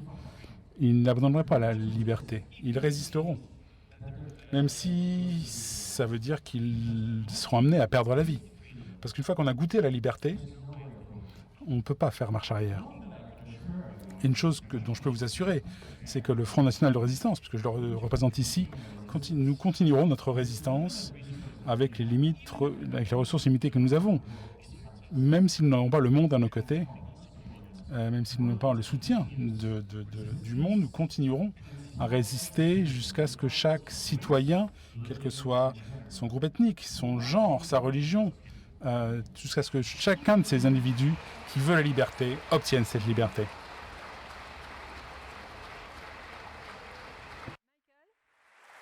Michael, en trois mots, Donc par rapport à tout ce qui a déjà été dit, est-ce que nous, les Français, est-ce que vous qui êtes franco-américains, comment en tant que citoyens, nous pouvons aider les Afghans à résister et à vaincre les talibans? En 2 mots pour que nous puissions donner les questions à la salle. Merci. Maintenir intact le socle. Ce socle est une défense intransigeante des droits élémentaires de l'être humain. Et toutes les femmes, parlementaires, députés, ministres, dans le monde entier, doivent faire en sorte que leur gouvernement ne glisse pas sur la pente du compromis. Il faut ce socle, et il faut certains pour le maintenir. Numéro 2, certains doivent endosser le rôle, comme aux Nations Unies, de nourrir une population qui menacerait de mourir de faim. Et troisièmement, grâce au socle du soutien essentiel de l'essentiel et à la nourriture acheminée, certains devront assister une véritable résistance armée tant que celle-là pourra tenir. Et en fait, il s'agit de la patience et de la ténacité. Il ne faut jamais abandonner, parce que si nous abandonnons ce que nous sommes nous-mêmes. Et ça, je le dis en hommage à la France. Merci beaucoup. Merci pour ce magnifique mot de la fin de cette table ronde. Donc je pense qu'ici, il y a beaucoup de jeunes dans la salle. Michael, vous ne les voyez pas, mais je vous garantis qu'il y a une grande, belle jeunesse. Et je crois que le message a été entendu. Il y a plusieurs autres parlementaires dans la salle, excusez-moi de ne pas les avoir salués. Et je pense que le message également là a été percuté. Alors maintenant, on va essayer nous ici, on ne voit rien, mais on va essayer de prendre des questions dans la salle. Alors Françoise, je vais juste, oui. en deux mots, effectivement, vous avez raison de mentionner qu'Hervé Morin est par là, je crois qu'il est là, voilà, donc il a entendu votre message et bien sûr celui évoqué par Michael. Je voudrais juste, avant de donner la parole à la salle, c'était le contrat sur lequel nous étions engagés, dire qu'il y a quand même un risque à militer militairement. C'est que s'il y a cette option militaire, le Pakistan, de nouveau, sera là pour aider les talibans qui sont en l'incapacité de résister. Donc je pense qu'il faut résister, mais autrement, avec une résistance 2.0, ça a été évoqué par Cyril Payen, en étant particulièrement vigilant sur la temporalité.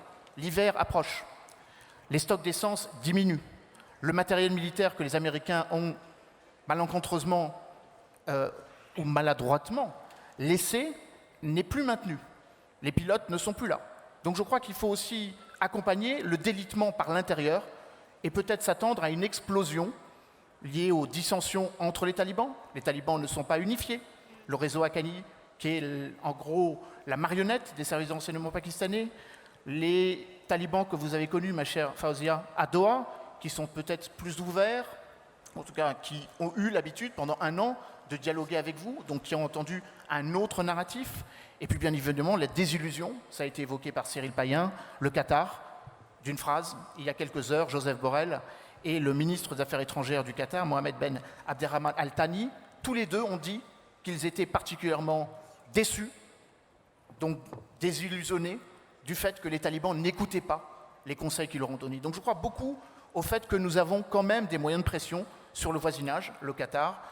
Le président Emmanuel Macron va recevoir d'ici quelques jours le président Emomali Rahmon, qui est sans doute le chef d'État dans la région qui soutient le plus la résistance, président du Tadjikistan. C'est sans doute le président qui est le plus dur contre les talibans. Donc jouons et appuyons sur cette carte de soutien de l'extérieur. La solution, c'est une implosion intérieure, c'est un soutien de tous ceux qui luttent, les Afghans de l'extérieur, les Afghans de l'intérieur, mais aussi les acteurs extérieurs. Et je crois qu'on aurait tort de dire que l'Afghanistan n'appartient pas à une zone régionale. Et je crois qu'il faut mettre la pression sur ces chefs d'État et de gouvernement. J'ai été trop bavard, mais c'est le propre d'un universitaire. Donc c'est tout à fait pardonnable. Alors, nous allons bien sûr donner la parole à la salle, car vous êtes très nombreux, si vous le souhaitez, bien évidemment. Je vois des admonestations, je ne sais pas pour quelle raison. Alors, ceux qui veulent prendre la parole, c'est vrai que j'ai du mal à voir, donc je vais me lever, ce sera beaucoup plus simple. Alors, je vois une main qui se lève ici, donc si on pouvait lui amener un micro. Et y a-t-il d'autres personnes qui veulent prendre la parole que je ne saurais voir? Ah, une main dans le fond, vous voyez, là-bas.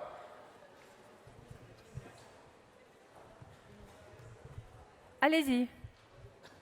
Allez-y, monsieur, en vous présentant et en étant, si vous pouvez, ça nous rendrait un grand service. Oui. Bref. Oui, je suis Karel Verheyken. Je suis directeur de publication d'un mensuel qui s'appelle Nouvelle Solidarité. Et je travaille avec l'Institut Schiller au niveau international. Donc, je trouve qu'on est un peu en train de sombrer dans un récit que je trouve faire partie de la pensée unique. C'est qu'il y a nous les bons et les autres les méchants. Pourquoi je dis ça? Parce que si vous regardez le point de vue de la Russie, le point de vue de l'Iran, le point de vue de la Chine, le point de vue y compris du Pakistan, il y a un certain nombre de pays qui disent, comme le disait le général de Gaulle d'ailleurs, on a des intérêts, on ne traite pas avec des régimes, on traite avec des États. Donc il est dans l'intérêt de la Russie, de la Chine, et moi je crois aussi de la France, que nous puissions stabiliser la situation sur place, que l'Afghanistan puisse s'intégrer dans les routes de la soie, dans le développement mutuel. Depuis 10 ans, on sait qu'il y a des énormes richesses, notamment pour faire notre transition énergétique en Europe. Je parle du lithium et des terres rares qui sont extrêmement utiles au reste du monde. Donc s'il n'y a pas une aide pour reconstruire l'Afghanistan, évidemment, il faut mettre des lignes rouges et on n'est pas obligé de reconnaître la science des talibans. Néanmoins, là, on parle de l'Afghanistan qu'il faut développer. Et alors, je pose directement aux orateurs. Je veux relier donc l'appel de Médecins sans frontières, qui a demandé, par exemple, qu'on débloque les 9 milliards de dollars qui sont aujourd'hui bloqués sur les comptes de la Réserve fédérale, qui appartiennent à la Banque centrale de l'Afghanistan, donc qui appartiennent à l'Afghanistan, et qui sont utilisables pour l'aide humanitaire, pour les médicaments. Donc, Merci. la Banque mondiale a suspendu... compris votre message. Je crois que on va vous attendez, interrompre. si vous me laissez finir... S'il vous plaît, S'il vous plaît, monsieur. On a compris. Vous On faites va du donner fondamentalisme, là. Ali de répondre. La Banque Je suis mondiale vraiment a désolé, suspendu 350 on le millions. sait, on le sait. Tout le monde le sait. 85% des médicaments n'arrivent plus en Afghanistan. Les gens qui sont en train de mourir de faim et de maladie. Et vous faites nous tout un baratin sur les droits de l'homme, alors que les gens sur place sont en train de mourir à cause de vos positions politiques. On a bien compris votre point de vue, monsieur, et je pense qu'Ali va vous apporter une réponse qui, je crois, ne justifie pas votre hausse de ton. Je vous en prie. Thank you very much. To answer the gentleman's question, or Je voudrais répondre à la question, mais je ne pense pas que c'était une question, mais plutôt une déclaration. Est-il réaliste de s'attendre d'un groupe terroriste, d'un syndicat du crime, de développer un pays? Les talibans, il ne s'agit pas d'une insurgence politique ou militaire. C'est un groupe qui est lié au terrorisme international.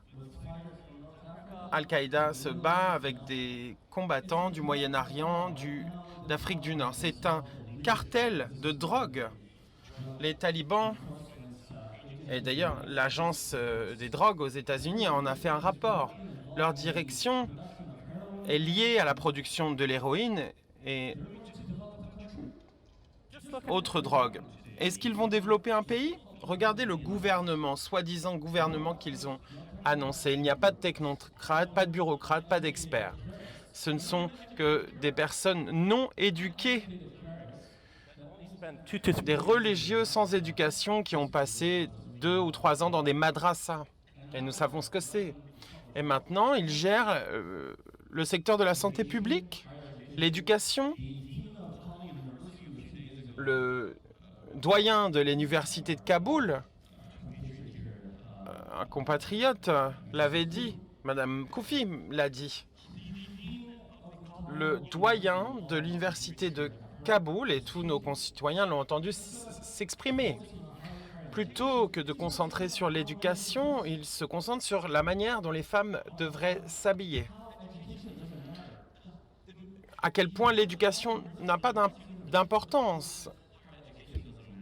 Le doyen de la plus grande université dit que l'éducation ne sert à rien, qu'il faut se concentrer sur Dieu. C'est ce qu'il a dit. Et c'est comme ça qu'ils vont développer un pays ? Je ne sais pas. Peut-être que certaines personnes pensent que c'est possible, mais pas nous. Les talibans ne peuvent pas former un gouvernement, pas une bureaucratie ou une administration pour gérer un État. Ils ne représentent pas la nation ou l'État afghan. Et ce n'est pas une question géographique, ce sera mon dernier point avant de passer à une autre question. La question est une question de légitimité. Le régime communiste, pendant 10 ans, contrôlait la plupart du pays. Et aujourd'hui, les talibans, mais ce qui leur manque, c'est la légitimité au sein de la population. Ils n'ont pas gagné l'esprit ou le cœur des populations. Je vais vous donner un exemple. Pendant les 10 années passées, plusieurs fois par an, envoyaient des messages audio et des déclarations écrites en appelant le peuple à se lever contre l'administration de Kaboul, le gouvernement d'Afghanistan. Mais personne n'a répondu à ces appels, puisque personne ne les soutenait. Il y a 4 semaines, notre leader, celui du front de résistants, le commandant Massoud, a enregistré une déclaration en appelant le peuple à se lever contre les talibans. Il a appelé à un soulèvement général contre les talibans. Des hommes, des femmes sont descendus dans les rues de Kaboul et d'autres villes d'Afghanistan. Et depuis, nous avons des marches, des manifestations pour la résistance et contre les talibans. Eux, ils ont gagné le cœur des Afghans. Merci.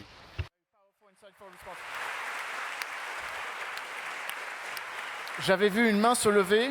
Alors attendez, madame. Alors il y a une question là. Bonsoir, mesdames, messieurs. Ce n'est pas vraiment une question, c'est plutôt une remarque en tant que citoyenne lambda. Non, s'il vous plaît, non. Il vaudrait mieux poser des questions. Vous avez la chance d'avoir un panel. Non, Françoise, on va laisser. Vous voulez, mais si vous êtes très brève, on accepte votre évocation. Allez-y. Donc, en tant que citoyenne, je suis née après la Seconde Guerre mondiale avec des parents et des grands-parents qui avaient vécu 2 guerres mondiales.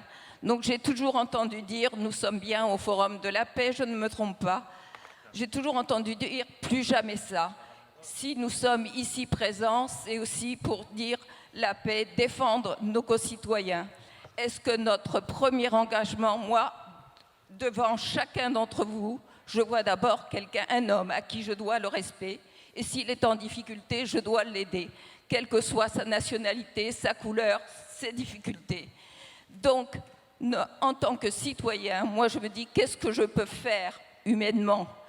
Donc me comporter correctement avec les autres avant d'aller aider un pays en difficulté dans mon propre pays. Comment je peux faire pour que la violence n'existe pas. Alors madame, je vous propose que vous arrêtiez là. Vous allez pouvoir discuter avec les intervenants juste après, parce que vos propos échappent un peu à la tonalité du débat. Alors je vais être vraiment très très succinct. Attendez, parce que je vois qu'il y a beaucoup de mains qui se lèvent, on ne va pas pouvoir prendre tout le monde, et on va surtout prendre par ordre. Je crois qu'il y avait une dame devant qui s'est levée, mais je ne la vois plus. Où est-elle? Voilà. On va prendre madame et monsieur, et on arrête. Bonjour. Allez-y. Je m'appelle Ina, je suis une jeune lycéenne, je suis en classe de terminale. Moi, j'aimerais vous poser une question parce que j'ai pu aussi être présente à la conférence de ce matin et on a entendu de nombreuses fois que vous étiez heureux que les jeunes soient présents et je comprends, je suis d'accord. Mais maintenant, ce que j'aimerais savoir, parce qu'on n'a pas eu d'informations là-dessus, c'est à quelle échelle nous on peut intervenir. C'est-à-dire que oui, aujourd'hui on est là, on entend beaucoup ce qui se passe. J'ai entendu Madame parler, Madame Hachemi, c'est ça? Je sais plus, excusez-moi. Et ça m'a énormément touchée lorsque vous nous avez parlé des 38 millions d'habitants qui étaient en souffrance dans ce pays, qui devaient subir l'état des talibans. Mais qu'est-ce que nous, on peut faire en tant que jeunes lycéens, en tant que personne qui fait des journées de 8h à 18h au lycée? Comment on peut intervenir pour essayer d'avoir un impact sur ce conflit? Parfait. Écoutez, je crois que Cheikh Ebar va pouvoir répondre après et ainsi que François. Monsieur... Il y avait une prise de parole ici? Attends, je réponds à mademoiselle en deux mots. Vous, les jeunes qui êtes ici et les moins jeunes, ça a été dit par rapport à plusieurs intervenants, il faut agir. Agissez au quotidien. Premièrement, il y a pas mal d'associations, celle de Tchekeba, mais beaucoup d'autres, qui œuvrent en Afghanistan. Et monsieur l'a dit, il a peut-être été un petit peu loin par rapport au Fonds mondial international, mais ça va dans ce sens-là. Il y a des ONG, il y a des associations qui œuvrent encore aujourd'hui en Afghanistan sur leurs fonds propres. Ça passe pas par les financements talibans, ça passe pas par les financements internationaux. L'association de Tchekeba, c'est une association libre. Afghanistan libre, il y en a d'autres. Adhérez à ces associations, faites des manifestations, faites des expositions. Vous avez ici des artistes, on l'a dit ce matin, des artistes afghans qui sont ici en résidence. Eh bien, aidez-les, accompagnez-les, organisez des expositions, des colloques, etc. Voilà, ça c'est la façon dont on peut, à mon avis, les aider ici, nous, en France. Et puis, écrivez à vos députés, à vos élus locaux, etc., pour ce qu'on a dit tout à l'heure, faire en sorte que la France ne reconnaisse jamais ce régime barbare et qu'aucun pays d'Europe, en tout cas, ne le reconnaisse. C'est très important parce qu'il y a une grosse offensive des talibans pour être reconnus à l'ONU et d'après ce qu'on m'a dit, légalement, ce ne serait pas impossible que ça puisse se faire. Donc vraiment, il ne faut absolument pas que cela se réalise. Donc il faut être vigilant et intervenir auprès de vos parlementaires et de toutes les personnes qui ont du pouvoir. Mais agissez, vous le pouvez, au quotidien par rapport aux associations. Et si je peux ajouter, mademoiselle, moi j'ai rencontré beaucoup de jeunes.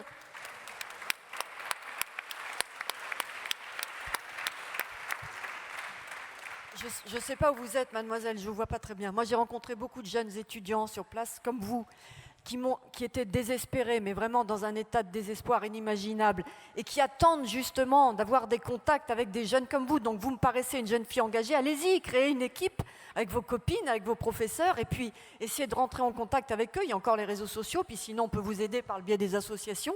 Et puis, pourquoi pas, moi, je peux même vous donner quelques contacts. Et ne serait-ce que ça, je peux vous dire que ça va leur apporter beaucoup parce qu'ils se sentiront moins seuls. C'est déjà ça le début de la résistance. C'est ce que fait le Club France-Afghanistan. Je fais cette annonce également. Allez, une dernière question, monsieur, et on laissera peut-être Tchekeba, Faouzia répondre. Bon, je en me étant présente, synthétique, s'il vous plaît. Emmanuel, excuse-moi, et François, 2 minutes.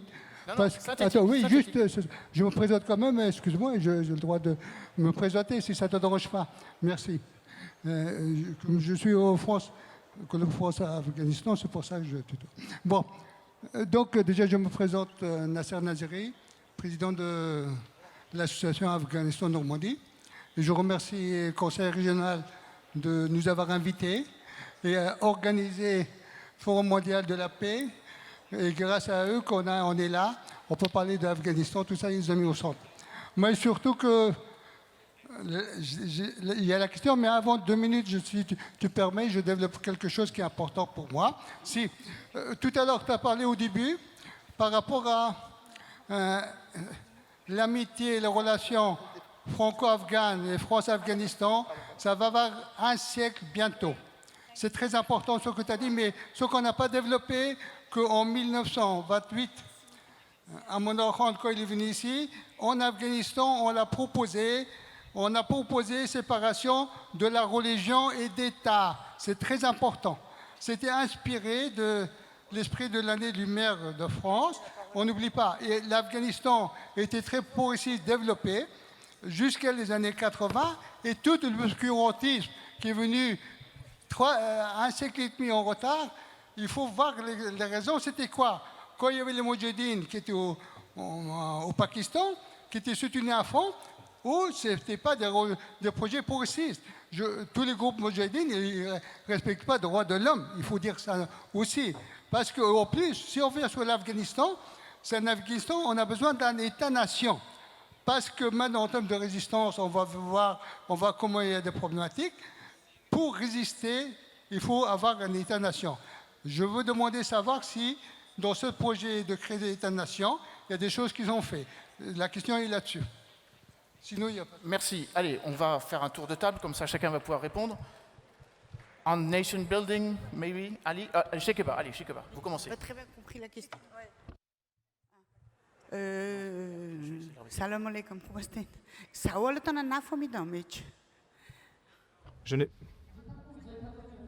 Je n'ai pas compris la question. préciser que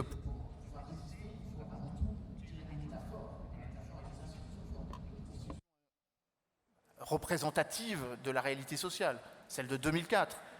Donc, qu'est-ce que vous pensez par rapport à ça? En fait, sa question, si je résume, si je comprends, c'est est-ce que l'Afghanistan doit être un État fort ou l'Afghanistan, et je pense qu'Ali a une vision un peu différente, doit être fédéraliste, avec un mode un peu décentralisateur. En gros, est-ce que tout doit être amené à Kaboul? C'est vrai que quand vous estimez qu'il y a 454 districts, vous voyez bien que le pouvoir échappe beaucoup à Kaboul, si ce n'est en totalité. Chekeba, en 2-3 minutes comme ça, on conclut. Nous a laissé un petit rap de temps, on a 5 minutes. Chekeba fait un tour de table et c'est bouclé. Moi, je ne sais pas parce que moi, j'ai les projets que en dehors de Kaboul. Donc, je ne raisonne pas beaucoup Kaboul. Moi, c'est Bamiyan, Panjshir, Parman. Et c'est vrai que chaque coin a sa façon d'être et qu'ils se sont souvent sentis quand même délaissés par le gouvernement central. Donc ça, c'est un débat, je trouve qu'il faut plus de 3 minutes pour en parler parce que c'est un autre vrai débat.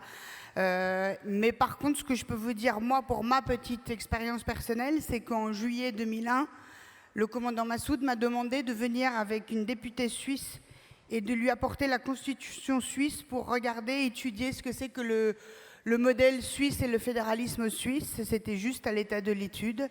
Et cette femme est venue avec moi, Anne-Marie von Arx, et elle est venue dans la vallée du Panjshir avec moi pour rencontrer le commandant Massoud avec la constitution suisse. Et il était à l'époque un vrai visionnaire chef d'État pour le futur d'Afghanistan en train d'étudier plusieurs systèmes comme ça. Donc après, moi, c'est pas une question que je peux vous répondre. Simplement, la question que je veux répondre quand même à beaucoup de Français ici, c'est que oui, la nation afghane existe, oui, nous nous sentons afghans, et oui, l'Afghanistan existe en tant qu'entité. Afghanistan est un pays qui est bien plus ancien que la France. Et moi, c'est en 5e à Paris, au collège, que j'ai appris, parce que ma prof d'histoire géo m'a demandé de quelle ethnie j'étais, et je ne le savais pas, parce que je suis le fruit même de mélange de plusieurs ethnies en Afghanistan. Ali, rapidly. Thank you very much. So to briefly answer Pour répondre brièvement, l'Afghanistan est un pays qui est composé de minorités ethniques. Il n'y a pas de majorité. C'est sa beauté. C'est une mosaïque de différents groupes ethniques, de différents groupes religieux, de différentes cultures. Et c'est pour ça que notre plateforme, le Front National de Résistance,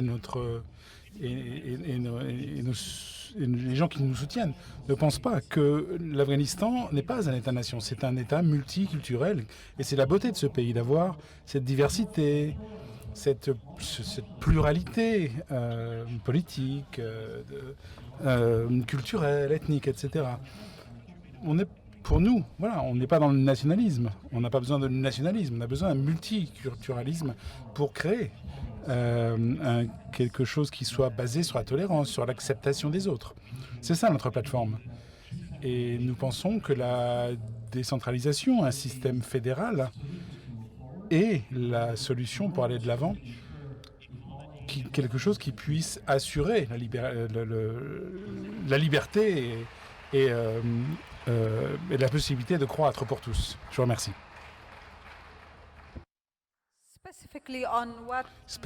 De manière spécifique, hein, par rapport à les jeunes générations et la population générale dans les pays européens, tout ce qu'elles peuvent faire. Voilà, il y a des choses qu'on voudrait, parce que on a besoin de tellement de choses, mais 2 choses très précises. Une chose que j'ai mentionnée ce matin déjà. Je suis sûr qu'en tant que jeune, vous êtes liés, vous avez connecté avec vos membres du Sénat, avec vos maires, avec vos députés, avec tous ces politiques. Travaillez avec eux pour qu'ils ne perdent pas de vue l'Afghanistan, parce que je sais qu'avec les priorités mondiales, les choses vont changer, etc. Et pour beaucoup de gens,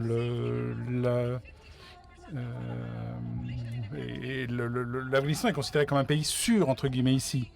Mais comment est-ce qu'on peut dire que c'est un pays sûr aujourd'hui? Parce qu'il n'y a plus de grosses explosions comme avant, qui avaient été causées par les talibans. Peut-être que non, mais je pense qu'à long cours, si vous pensez que l'Afghanistan n'est pas sûr, votre pays non plus ne sera pas sûr. Donc il faut absolument que vous continuiez à mettre la pression sur vos gouvernants, vos politiques, pour continuer à soutenir le peuple afghan. Deuxièmement, je suis arrivé il y a un peu moins d'un mois et j'espère que je rentrerai bientôt. Il y a beaucoup de jeunes femmes qui avaient des grands rêves sur l'avenir. On ne peut pas évacuer 35 millions de gens en Afghanistan vers l'Europe ou les États-Unis. Donc les gens vont rester dans le pays, ont besoin d'aide. Si vous pouvez les aider financièrement, peut-être sponsoriser une fille qui puisse aller dans un pays voisin, peut-être en Turquie ou en Inde, pour avoir une bourse d'études pendant quelques années, pendant 4 ans, eh bien dans 4 ans, cette fille, cette jeune femme pourra avoir passé un diplôme et peut-être que la situation sera meilleure sur le terrain en Afghanistan et elle pourra rentrer dans le pays. Mes filles sont ici et c'est une génération dans laquelle je mets tellement d'espoir. J'espérais qu'elles deviennent peut-être présidentes de ce pays. Eh bien, voilà, il est important que les jeunes restent en contact, entrent en contact. Il y a des petites manifestations tous les jours dans les rues de Kaboul. Et voilà, je pense qu'il est important d'essayer de sponsoriser des jeunes femmes pour qu'elles puissent continuer leurs études quelque part. Parce que peut-être qu'il y aura... Les talibans pourraient tuer beaucoup de monde et ça sera tragique. Mais ce qui serait encore pire, c'est que l'éducation pour tout le peuple afghan disparaisse aussi. Il est important que... Je pense qu'il... Je ne suis pas forcément pour une éducation virtuelle. Il faut envoyer les jeunes filles, les filles à l'école. Et il est important de faire cela. Et ne pas envoyer les filles à l'école, c'est contre l'islam. Parce que l'islam dit qu'il faut apprendre, il faut croître, il faut se développer. Et bien voilà, donc il faut absolument que les gens puissent continuer à l'école. Nous continuerons à aller à l'école. Eh bien, je continuerai à emmener des petites filles à l'école pour qu'elles puissent aller à l'école. Je ne suis pas pour l'éducation virtuelle, l'enseignement virtuel. Donc voilà, et restez active avec nous. Je vais donner la parole à Michael Barry qui voulait intervenir, ensuite Liseron et ensuite Cyril, pardon, et ensuite on conclura. Alors, je sais que vous pouvez être bref, Michael, passionné mais bref, donc nous vous écoutons.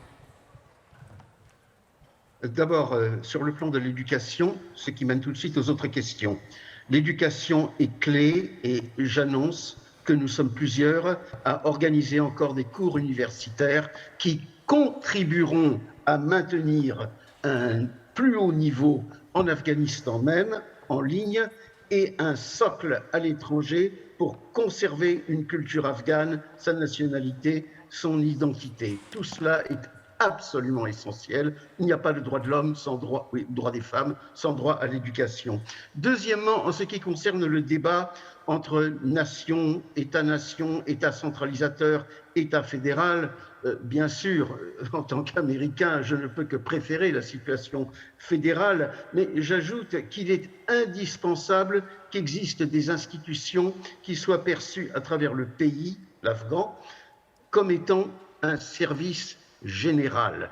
Le pays est déchiqueté entre dissensions ethniques, principalement parce que différents gouvernements qui se sont succédés, à commencer par celui actuel, ne fournissent pas à la population la protection à laquelle toute population a droit et donc favorisent le repli sur le... Alors, nous avons quelques problèmes techniques. Nous tentons... la secte. Donc, essentiel de fournir dans toutes nos associations, notre université que nous maintenons, dans tout ce travail, des services donnés à l'ensemble des Afghans auxquels ils puissent se référer comme un ensemble, qu'ils soient tadjiks, ouzbeks, hazaras, nouristani et bien sûr Pashtuns, tous. Donc ça, c'est, je dirais, le deuxième point. On ne vous voit plus, Michael. Merci beaucoup pour votre prise Oui, de parole. et naturellement, vous avez un problème? je conclus par mon soutien absolu à une résistance qui doit être internationale aussi bien qu'intérieure à l'Afghanistan. Et je connais le cran des résistants afghans et ceux du Panjshir. Merci, Michael. Et tous. Je suis désolé, on ne vous voit plus. Il y a un petit problème technique. Oui, probablement. La bande passante du réseau de Michael Barry est faible, mais votre voix est forte. Donc c'est l'essentiel. Je vais donner la parole à Liseron et ensuite à Cyril. Brièvement, passionné, mais En bref. tant que journaliste, je sais que vous serez bref. Voilà. Effectivement, une résistance internationale, comme vous venez de le dire, monsieur, c'est, je pense, le seul objectif que l'on doit avoir maintenant. Maintenant, il y a différentes façons de résister. Moi, personnellement, pardon monsieur, parce que vous êtes plus un politique engagé côté militaire, moi je pense que la résistance militaire actuellement n'est pas la solution et que le seul moyen de faire pression, de continuer à faire peser cette pression sur les talibans, qui ont quand même vaincu la première armée du monde, il ne faut pas l'oublier, la réalité est très cynique, et ils ont négocié avec l'administration américaine qui a ouvert ces négociations, donc le monde a changé.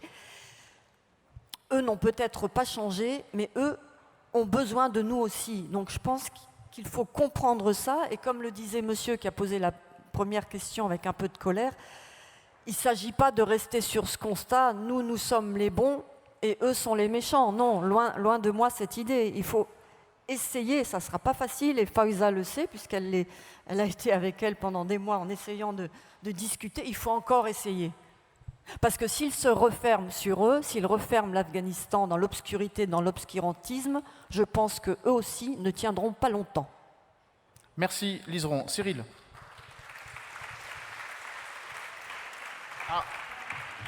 Attendez, on a un problème de son. Ouais, pardon. Votre micro, Cyril, allez-y. Ouais, Recommencez depuis le début parce qu'on n'a rien entendu. Bien sûr, très brièvement, je suis tout à fait d'accord avec Liseron. On n'est évidemment pas pro-taliban, mais on n'est pas non plus des politiciens. Il faut savoir aussi qui on a en présence aujourd'hui. S'il n'y a pas une forme d'inclusivité, je ne sais pas, de réelle politique avec les talibans, ça sera le groupe État islamique, ça sera un autre démon.